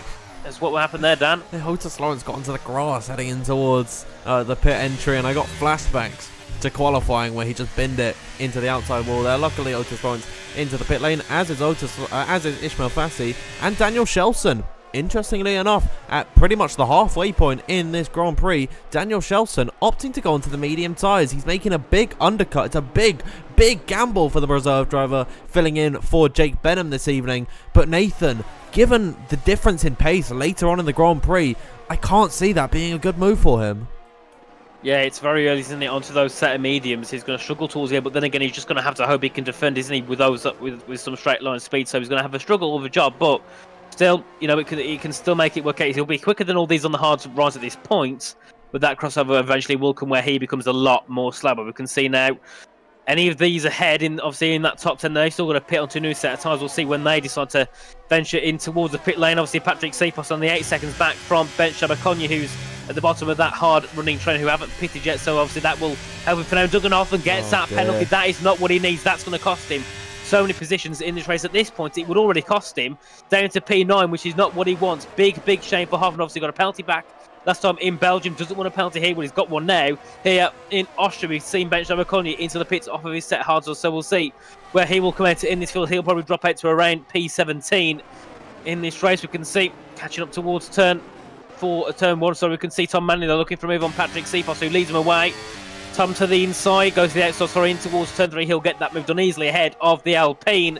to pop himself down into the net lead of the race. Yeah, and Ishmael Fassi goes for the move on Otis Lawrence. These two pitting at the exact same time. They're in their own mini little train. Ikabane's also been caught up behind these guys, and Daniel Shelson on his fresh set of the medium compound tyres will try and look to make these moves very, very soon. He's got to make these medium tyres work as soon as he can, because then later on in this race he's going to have the most worn tyres out of anyone in the train, so he's got to keep his wits about him later on, try and make it work as early as he can. Jarno Opmeer, interestingly enough, comes into the pit, and we know that Jarno likes to go for the overcut strategy, but is choosing to pit before the likes of Thomas Ronhaar, Barry Burman, Shanika Clay, and he'll be onto a set of the mediums. I wonder, is anyone going to try and extend to a set of the softs at the end of this Grand Prix? They can roughly do around about 10, 11, 12, maybe even 13 laps at a push, as Barry Burman once again looks to the inside of Thomas Ronhaar. Not the most convincing move in the world, and actually off the exit of the corner, they're going to run side by side. Who's got the DRS? It is Barry Burman, and he'll make that move stick in towards turn number 4 to the lead of this Grand Prix. But don't forget, Nathan, they've got to pit very, very soon. Indeed, Otis Lawrence has a massive slide into turn 3. Those two are looking to gain in along with Ishmael Fassi to the back of Alvaro Carlton, a 1.7 second gap until they can get some DRS. We can see Cabana gaining in on the back of Daniel Kjelsen, looking to try and make a move there. Can't do so. Backs off as they head down to turn 4. Actually, not even close to being keen to make a move there. Obviously, Otis has got a 1.8 second gap now to Alvaro Carlton, so they want to get that gap then ASAP. Jarno Opmeer has got a 1.7 second gap to Ikebana, so he'll be looking to get that gap down as well as soon as possible. As we can see, the top 4 into pits being Barry Burman, Thomas Ronhaar, Shanaka Clay, Duncan Hoffman and Rhys Linton now all into the pits. So Tomek Prajdic stays out longer than everyone on those set of hards, so we'll see if that 1 lap extra overcut can help him. Obviously all those now onto a set of mediums, no one onto a set of softs whatsoever. That's good to see. And obviously now we'll see those battlings commence. So Tom Manley takes the net lead of the race now, obviously ahead of Patrick Sipos and Alvaro Carrasco. Head out of turn 1 up towards turn 4. We can see Ishmael Fassi looking to gain in on the back of Otis Lawrence to make a move for P5. They go to side by side. To the outside goes Ishmael Fassi. To the inside goes Daniel on the back of Otis. Can he make the move for P6? Yes, he can. Otis goes for a switch back. Can he get it done on the exit? No, he can't. He's got a decent run. Is it enough to get the move back ahead of Daniel, though? To the outside he goes. No, he just sticks behind for now. He's not going to be keen to make a move. As Sipos looking to close in on the back of Manley. Yep, lots of battles throughout the grid at this point. Tomek Prajdic, of course, forced to stay out an extra lap due to the fact that he's teammates with Barry Burman, and if he were to pit behind him, he'd have lost so much time due to the fact that you can't double stack on this game. So Tomek Prajdic should look to come into the pit lane at the end of this lap. Never mind, I think he's extending and maybe looking for a set of softs towards the end of this Grand Prix. And if a safety car comes out, Tomek Prajdic all of a sudden becomes the main contender to potentially take victory in this Grand Prix. Alvaro Carlton all over the rear then of Patrick Sipos. 1 lap fresher, hard compound of tyres strapped onto that Williams, who has now got his teammate for company. Ishmael Fassi has nestled himself into that 1 second winner that he needs to take DRS on Alvaro Carlton. Patrick Sipos looks at the inside line of Tom Manley, and here comes Alvaro Carlton making the move on the AlphaTauri as well. 2 into 1. Unfortunately, it's the wrong way round for Tom Manley, losing 2 places in the span of 1 corner, and he has got those 5-lap-old hard tyres, so same wear as Alvaro Carlton, but that just shows the power that the DRS holds around this circuit. Indeed, but it's also brought Ishmael Fassi back in towards that 1 second of those ahead, so this is good for him to try and gain in and make some moves. You can see Manley pushing Carlton through, but he just can't find a way past, which is his issue. And if you can't find a way past, you're just going to be stuck behind and draw all those behind, starting to catch up. We can see Jarno Opmeer on those 2-lap-old mediums. He's looking to get a move ahead of Ikebana. We can see Tomek Prajdic now into the pit, so he calls it quits on those 21-lap-old hard tyres. We'll see what he does. Maybe he goes for a set of soft here, possibly, when he's gone out so long on those hards. What does he do? No, it'll be set mediums for Prajdic in this race, so he'll drop down quite far on this grid as they all fire back in towards turn 1 yet again.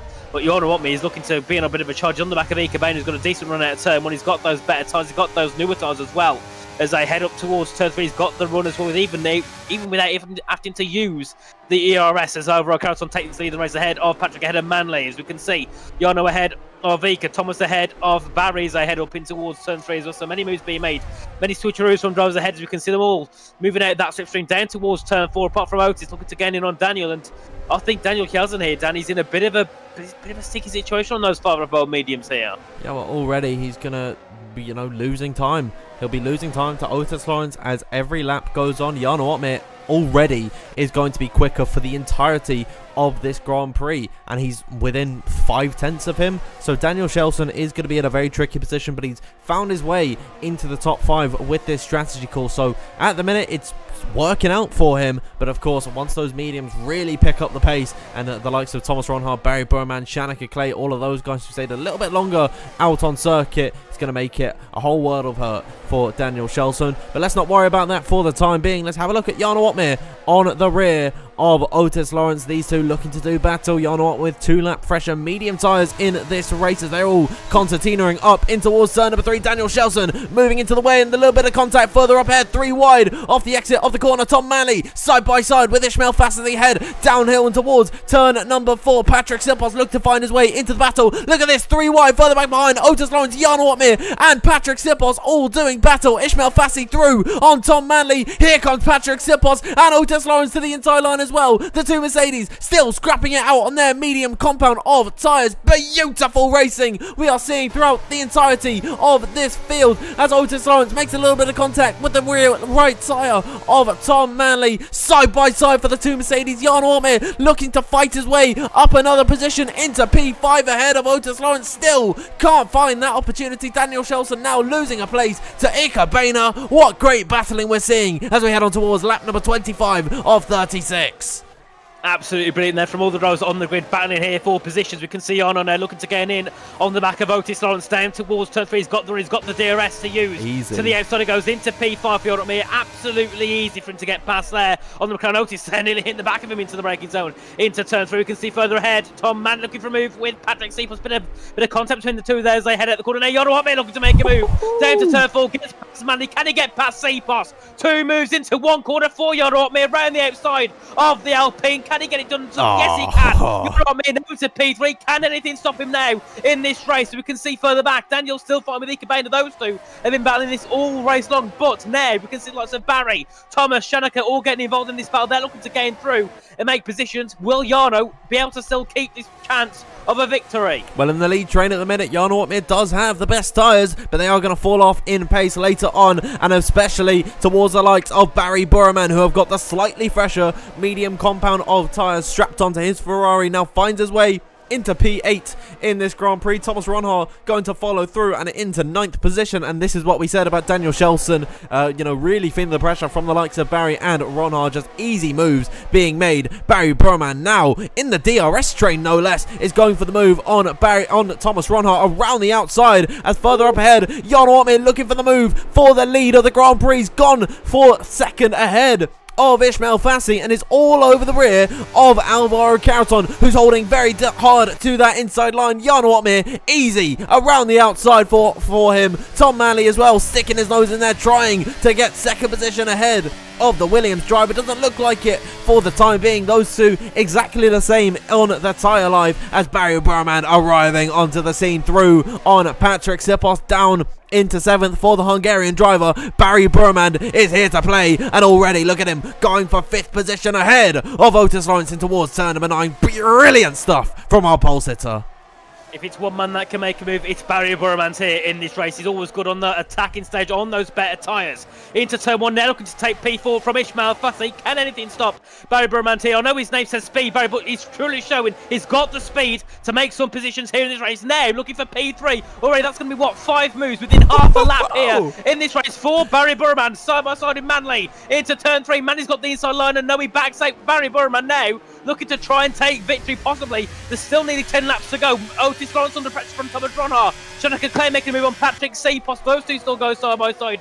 Barry, though, hasn't got the run to get a move on over O'Carrollton just yet. Down towards turn 4. We can see moves B. Maybe got Otis under pressure from Patrick. We've got Ika Boehner back ahead of Daniel. Those two go to contact. Daniel pushes Ika wide. And then that's going to be Josh Edu through to P12 for him in the Red Bull. And now Ika's dropping down position. So is Daniel and Patrick Sipos down to P9 as Shanika makes a brilliant move, along with Duncan Hofton through on Patrick. A brilliant move there from the Aston Martin. Oh, Barry Burman looking to the inside as well, and towards turn number 9 through on Alvaro Carreton, living up to his namesake of speed, Barry. And now Jarno Opmeer and Barry Burman, they've got just clear air between them. Who is going to take victory? Jarno Opmeer with the slightly more worn out medium tyres strapped onto his Mercedes. Barry Burman following in his wheel track with 7 lap old medium tyres. We have 9 laps to go in this Grand Prix. Sorry, 8, 7, however many laps to go in this race. And who is going to take victory? It is indeed 9 laps to go in this Grand Prix. Jarno Opmeer leading the way ahead of Barry Burman. Alvaro Carreton and Tom Manley do not count them out. However, they're feeling the pressure from Thomas Ronhaar, who looks to the inside line of Tom Manley in towards the braking zone. And there is the move being made for the race winner of Belgium, looking to go back-to-back here in WOR like Otis Lawrence has done earlier on in this season, but he's got stiff competition. Jarno Opmeer, Barry Burman, Alvaro Carreton, all of them race winners here in WOR previously. I actually don't think Barry Burman has won a race before, but still, lots and lots of talent in front of Ronhaar. How is he going to cope? I think it's going to be a struggle, isn't it, to try and take victory ahead of those two in obviously Barry and Jarno, two very big defenders here in this grid. So we'll see what Thomas can do. Further back, we can see Shanaka Claire looking to make a move ahead of Ismail Fassi to turn 1, backs out. He's also one we could cater for a podium here, or possibly fighting for a race victory, because these hard runners have just been absolutely swamped by the medium runners on this grid. Shanaka Claire looking for a move up in towards turn 3 to the outside of Ismail Fassi. Remember, he's fighting for the championship. He's now going to be down to P7, and his championship protagonist, Jarno Opmeer, is going to be extending that gap by a mile as he's up in that P1 position. Shanaka Claire is still running side by side with Ismail Fassi down towards turn number 4. Ishmael's got the inside line. Can he keep it hooked up? Round the outside goes Shanaka Clay, bit of contact there slightly into the corner. Shanaka's got the inside line, but is it enough to keep himself ahead of Ishmael? No, it's not. Ishmael still keeps that position in P6, but still Shanaka not done, and he still wants to make that move ahead. As also we can see Ronhaar looking to make a move ahead of Carreton, who's holding on beautifully with those 12-lap old hard tyres. I tell you what, if Alvaro Carreton is able to stick with these 3, he could have a very decent shot of taking the win in this Grand Prix. That would make it 2 races in a row where the driver that started in P10 will take the win of the race. But still, we have 7 laps to go. Still, so much can happen at this point in the Grand Prix. Shanaka Clay, he's right in the thick of the chance of taking victory in this Grand Prix. Little bit of lag as they climb up the hill and towards turn number 3. Alvaro Carreton will look back towards the front because he has to defend from Thomas Ronhaar, who goes late on the brakes, and with those grippier medium tyres, he'll make that move stick and get himself up into 3rd. Great stuff there from Thomas Ronhaar ahead of Alvaro Carreton. Indeed, as we can see Duncan Hoffler making a move on Ismail Fassi for P6 into turn 4. Later on the brakes, had to back out. Shanaka Clay lost out to that position as well, down towards turn 3. He's now down in towards P8, but obviously we'll get that position back due to Duncan Hoffman's penalty. Hoffman there round the outside at turn number 6. Can he get the move hooked up ahead of Ismail Fassi? Yes, he can. Brilliant there from Duncan Hoffman, now making a charge in this race. Shanaka Clay still looking to follow in suit. Can he find a move ahead of Carreton here? No, Fassi, no, he can't here just yet as they head down in towards turns 9 and turn 10. Further ahead, we can see now that gap between Barry and starting to increase as Reece Linton gets a 3-second time penalty. And now we can see Ronhaar looking to gain in on the back of Barry Burman. These 3 definitely going to be fighting for lead as the race concludes. But is it going to be enough time for Shanaka Clay to try and catch up and still try and make a fight here? He's down to P8. He looks like he's going more backwards than he's forwards here in this race, as he's now looking to try and close in on the back of Ismail Fassi down towards turn 3. Goes to the outside line. Can he get it done? If he can, he's going to have to go the long way around here. He's going to have a decent exit, but I don't think it's enough to make a move. There's Reece Linton. Sorry, that's Otis also looking to make a move on Shanaka as well in towards turn 3. Yeah, lots of questions still remaining to be answered. There's a poll in the live chat. Let us know who you think is going to take the win as Otis Lawrence around the outside of both Shanaka Clay and Ismail Fassi gets himself up into P8. Ismail Fassi doing well to defend that position and the lower part of the top 10. Every point matters in the title fight between Ismail Fassi and Jarno Opmeer. And Ismail Fassi at this point is looking like 5 races on the trot that Jarno Opmeer will have outscored him. It's not looking good for the young Spanish driver's championship hopes as we look towards the front of the order to his championship rival Jarno Opmeer. Lap number 32, 5 laps to go here in this race. Let's have a look at the battery situations, Nathan. Jarno Opmeer 65%, Barry Burman 94, Thomas Ronhaar 79. Is this going to be the difference maker between the top 3, top 4, if you're counting Alvaro Carreton and Tom Manley potentially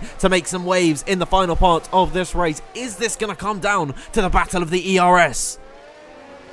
Well, ERS is always a prevalent thing around this, so I think it definitely will, as we can see them heading back down towards turn 4. But now those in the top 3 can't use any battery. They've got to keep it all stacked up now for those final couple of laps. If they use it now, they're going to be absolutely swamped at the end, because then we can see lots of Alvaro and Manley still try and make some positions. Alvaro, remember, still got 100% battery, so he can definitely still make a late race charge depending on what happens ahead in this race. We can see further down, Duncanhoffen still not over, trying to get some moves, but the issue is that penalty for him is what happened there, Dan. Thomas Ronhard almost right into the back of Barry Burman. Sorry to cut in there, but Barry struggling for speed, losing time to Jarno Ottmir, and all of a sudden, Thomas Ronhard is right on his tail. Well, that could definitely be sort of that plays out for the next 4 laps to go here in this race. Can Thomas try and make a move? He knows Barry's having a bit of a struggle now. Would it be perfect to get himself ahead of Barry to eliminate at least one opponent here in this race? They head back down towards turn 3 yet again. Moves looking to be made possibly because Ronhard's getting in quickly on the back of Barry. Here they go. Barry's getting in on Jarno. They go 3-1 in towards turn 3. Who takes the lead? It will be Thomas Ronhard ahead of Jarno. Ahead of Barry Burman's in third, but Thomas has got a bad exit heading out of turn 3 down towards turn 4. Jarno's got the DRS. Can he make the move for the leaders? Also, Barry's looking to get in ahead of Thomas down towards turn 4. 3-1 once again, and Jarno Ottmir takes the lead ahead of Thomas and Barry as they head into turn 3. And now Alvaro Carlson looking to try and get the scraps of this, but he can't find anything work.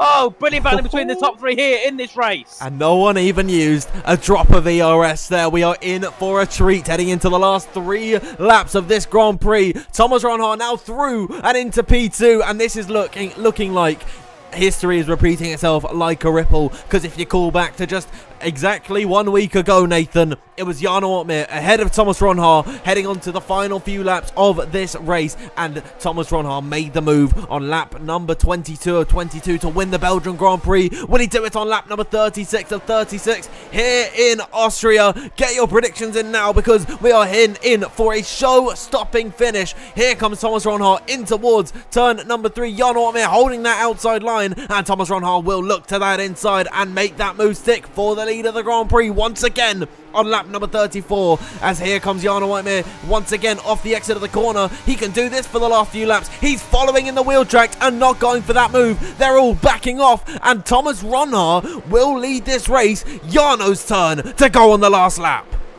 Indeed, as they head through towards turn 6 yet again now to end this middle set. So we'll see. Obviously, no moves being made through here whatsoever. It will be made down towards turn 3 and turn 4. As they head through now in towards turn 8, yet again, just swing it back to the right now before they head to towards the right hand at turns 9 and turn 10. Jarno looking to gain in. He's got a perfect exit for turn 3 to make a move here, because he's keeping right at the back of Thomas Ronhard as they head through now in towards the final call to begin lap 35-36, a penultimate lap here in the Austrian Grand Prix. Who will be taking victory now in this race? You can see Jarno pulling out the wheel tracks of Ronhard as he prepares himself to gain back into turn 1. Up towards turn 3 they go again, and DRS will be activated for Jarno Ottmir. Can he make the move this time around, or will he decide to sit back on the back of Ronhard? Oh, he's playing with his food. Look at him there. Jarno Ottmir not using any of his battery. Here comes Barry Burman into the fray as well, as off the exit of turn number 3 they are 3 wide, and Jarno Ottmir goes off the circuit now. Barry Burman looked for the move around the outside of Thomas Ronhard heading in towards turn number 4. Alvaro Carreton arriving onto the scene and snatching P3 from Jarno Ottmir. Has Jarno Ottmir made a critical error that will end his hopes of winning this Grand Prix? He'll try and look for the move on Alvaro Carreton heading in towards turn number 6, but it could be too little,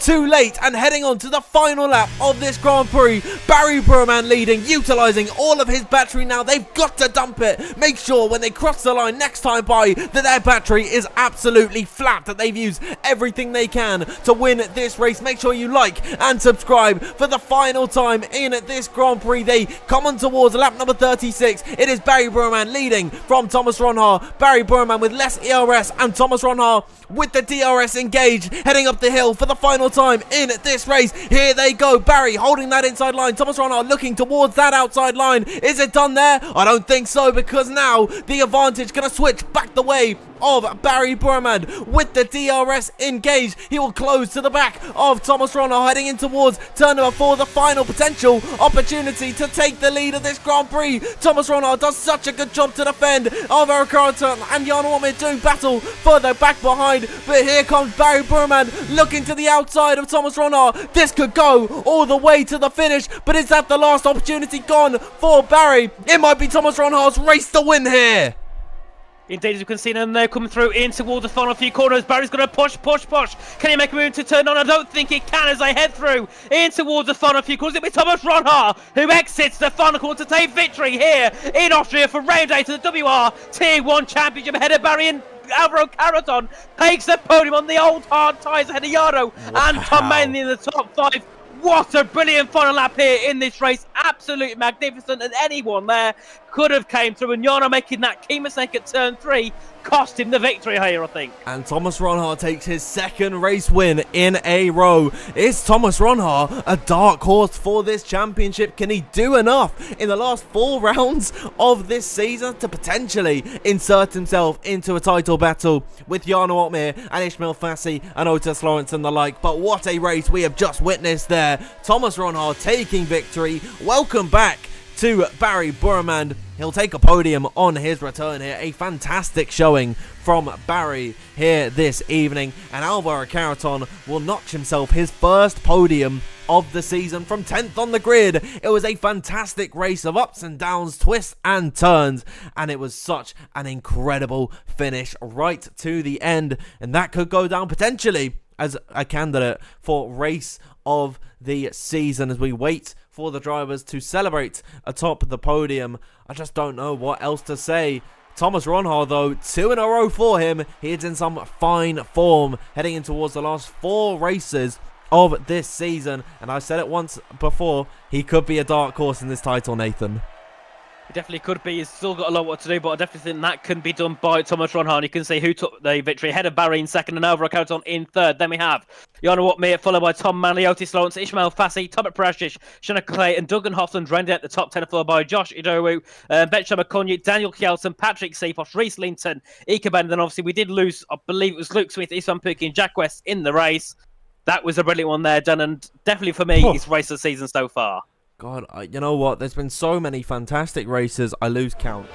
And I'll bring us back over to the intermission scene. We could digest what has just happened there. A stunning finish between Thomas Ronhar and Barry Burman there to cap off what was an incredible Austrian Grand Prix. They don't get much better than that. Austria always provides a stunning show for us, and it is provided once again here this evening, Nathan. I'm going to preemptively bring us over to the intermission scene now, and we'll have a look in the Discord, see if anyone is looking for a chat. Doesn't look like it at this point, but we'll give them a minute or two before capping off this stream. But Nathan, so many talking points throughout. But you just got to think about Jarno Opmeer in that battle. He could have had the victory, but going off the circuit, that just cost him. And Alvaro Carreton made the move at the best opportunity and took that P3.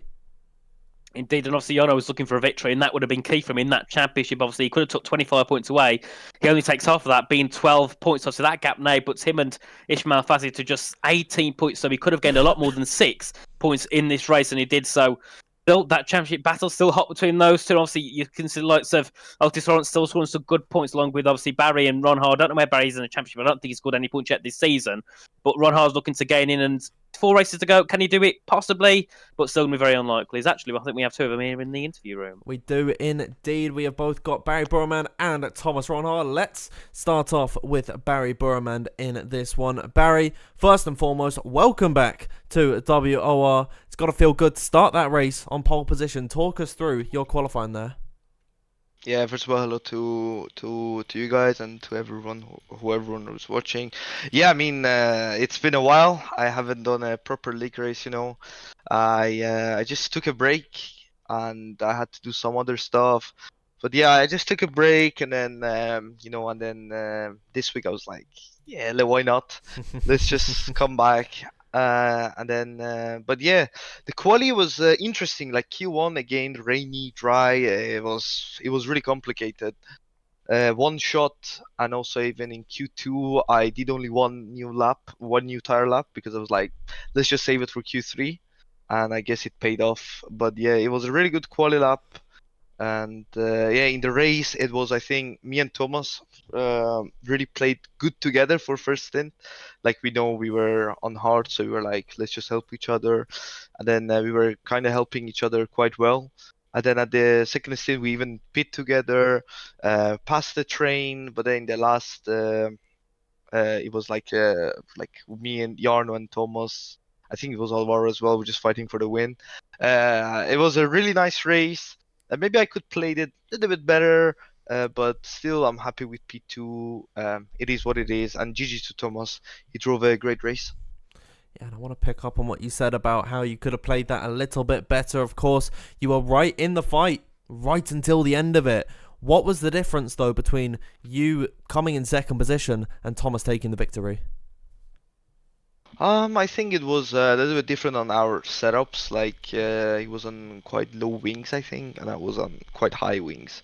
But yeah, that's why I was kind of thinking, because in Austria, there's always like dive bombing turn 3, and whoever gets DRS going side by side gonna win the battle for turn 4. But that was kind of my plan, because I was P1. I tried to avoid the 3 wide, and suddenly I was just P1, so nothing I could do, I guess. Maybe I need to look back at it, but I don't know right now. But yeah, I mean, and then I couldn't make like a really good gap, so Thomas just passed me and pull away on this race, so I didn't have any chance to even dive from him. So yeah, but yeah. It is what it is. At the end, is P2, not bad. It was a close fight, but it's still GG to Thomas. Yeah, and now heading in towards the last few rounds of this season, do you think that we're going to see you again for one of the last 4 races here? Yeah, surely. Beautiful. Yeah, I'm usually not the person who's taking a break, but sometimes you just feel you have to do it. But yeah, I did it, and then I want to do more league race for sure. Brilliant stuff. Thank you so much for joining us in the interview room. Nathan, anything you want to say to Barry here? Got no questions, but Barry, well done on the PT, well deserved. Yeah, thank you so much, guys. Thank you to Barry Burmand, better than everyone else here this evening, aside from one man. Your race winner, Thomas Ronhar, is joining us in the interview room. Thomas, how are you today? I'm doing great, to be honest. Hope you're doing good as well. My hand is actually not doing great. Had a little incident. I got a bit of a huge blister, so my hand is full of bandage. But nothing to worry about, luckily. It's all good. So it feels like a glove I'm driving with all of a sudden. Like it's around my hand quite a lot. But no, nonetheless, good race. Enjoyed. I think there was a lot of chaos. Like I said in the last interview, there's going to be a lot of chaos, and I think that was the case if you watched it correctly. But yeah, I enjoyed it. I think the rest enjoyed it as well, especially looking at the neutral perspective. And yeah, happy to take the win. Yeah, and with that, once again, it is another 25 points added to your total. That will bring you up to 59 points and third in the title fight. Do you think, in the last 4 races of this season, is there any hope of you potentially taking the fight to Jarno Opmeer and Ismail Fassi? Well, nothing is impossible. Like I said, I entered the championship in the 5th round, so it's a bit of a anything can happen situation. I need to win probably every race to be able to even get close, and get the fastest lap as well sometimes. But yeah, we're gonna try. Maybe we can have a slight chance in the last round. Maybe we can still be theoretically in it in the end. But like I said, we need some good luck on my side, and yeah, we shall see. We shall see indeed. And thinking about it mathematically, you've made up about 30 points in the last 2 races alone on Jarno Opmeer at the minute. And if you're going off that, I mean, we've got 120 points on the board left for you left in the season. Maybe you could make it up. Oh, sorry, not on the board, but like just in general to make up. You could do that. I don't know what I'm saying, but I think you're right in saying that anything is possible. Yeah. Heading into next week, we head to Zandvoort, your home Grand Prix. Are you gonna look to make it 3 of 3? Obviously, that's going to be the goal. Heading towards my own Grand Prix. I think the last time I did it was last game. I think the only race we had was WR 2 seasons ago already, or 1 season ago, back in like July. But I didn't attend it because I was actually at the Zandvoort GP myself. I believe. I'm not sure if that's correct, but either way, I couldn't attend the race. So going to be fun. Haven't driven it for quite some time. Looking forward to definitely get going again on my home track. Yeah, well, really well done here this evening in Austria. It was a stunning show for you tonight. That's all from me. Nathan, anything you want to say to our race winner here? Well, you stole my question about Zandvoort. I was going to bring that up, but you mentioned it, so I've got no questions anymore. So, Thomas, well done on the victory, mate, and we hope to see you fight for it again next week. Cheers, Nathan. Cheers, Dan. Thank you, guys. Well, thank you too. Bye. Thank you to Thomas Ronhart joining us in the interview room. And Nathan, we said before the stream, going to be bunting mental. I think we were absolutely right about it being that case. But yeah, incredible stuff. Very nice words from Thomas Ronhart as well, saying that anything is possible. I really do think he can. I think he can challenge into the last few races of the season. He's now within 50 points of Jarno Opmeer. He's made up 30 in the last 2 races. And so if he makes up 30 in the next 2 races, 30 in the last 2 races, that's 60 points. And all of a sudden, he's in the championship fight. So maybe there's a chance that Thomas Ronhart can be in the championship hunt. But still at the minute, Jarno Opmeer extending his advantage to Ismail Fassi. Even though the race didn't quite end in the way that he would have wanted, I think Jarno, he's still got to come away from this race happy. Yeah. Definitely, I think the main aim for any championship protagonist is just to gain points on those in the second and third. Which obviously he's not gained points on Thomas, but he's definitely gained enough on Ishmael to give himself a bit more of a buffer. Obviously, if he was to lose the lead next race, that would mean Ishmael would have to win and Jarno would have to score very little points. So the chance of Ishmael taking it back next week is quite unlikely. So that's still a good thing for Jarno. But the issue he's got now, if he makes more mistakes like he did today, obviously qualifying wasn't perfect. Obviously that final lap, he probably cost himself a victory, at least a P2, due to that incident that he had by going off the track. If he does that again and again and again, it will just lower his chance even more of getting those point advantages over Ishmael. So obviously Ishmael's going to come back next week and try and hope to find some qualifying form, because it wasn't, P12 in qualifying wasn't where we normally expect to see him. And I think if he did start a little bit higher up, he would have probably gone for more of a conventional strategy on the hards and probably got himself up in that top 4. So yeah, Ishmael's got to figure out what he did wrong in qualifying here and try and fix it for next week. Yeah, absolutely. But I think that is all that we have here this evening. Thank you, everyone, for tuning in to what was a fantastic Austrian Grand Prix. We peaked at almost 3,000 viewers, which is really great for this time of year. Thank you to everyone who's also interacting with us in the live chat. I see all of you throughout the race talking to each other, and it's great to see some of the discussions that we see. Sometimes not so great, but it was okay. Heading into the next few races, maybe it's going to get better, maybe it's going to get worse. We'll have to wait and see. But I believe that is all we need to cover here this evening. Thank you, everyone, once again for tuning in. If you want to follow us on social media, you can find us at WOR League. And if you haven't already, make sure you subscribe to the WOR YouTube channel. Last week, we surpassed 19,000 subscribers. We get an episode closer to that 20k. Please, also, if you want to keep up with your WOR news, you can join the Discord. The link is in the description. And you follow myself on Twitter, it is at DanfieldF1_, and if you want to follow Nathan, it is RichieF1 with the I's replaced by 1s. Thank you, everyone, so much once again for tuning in. We will see you next time out in Zandvoort. Thank you, everyone, once again, and good night. It is the home of sim racing leagues. Our management tools allow you to recruit drivers and monitor their ratings and live split. Find this and more at gridfinder.com. Sign up for free today.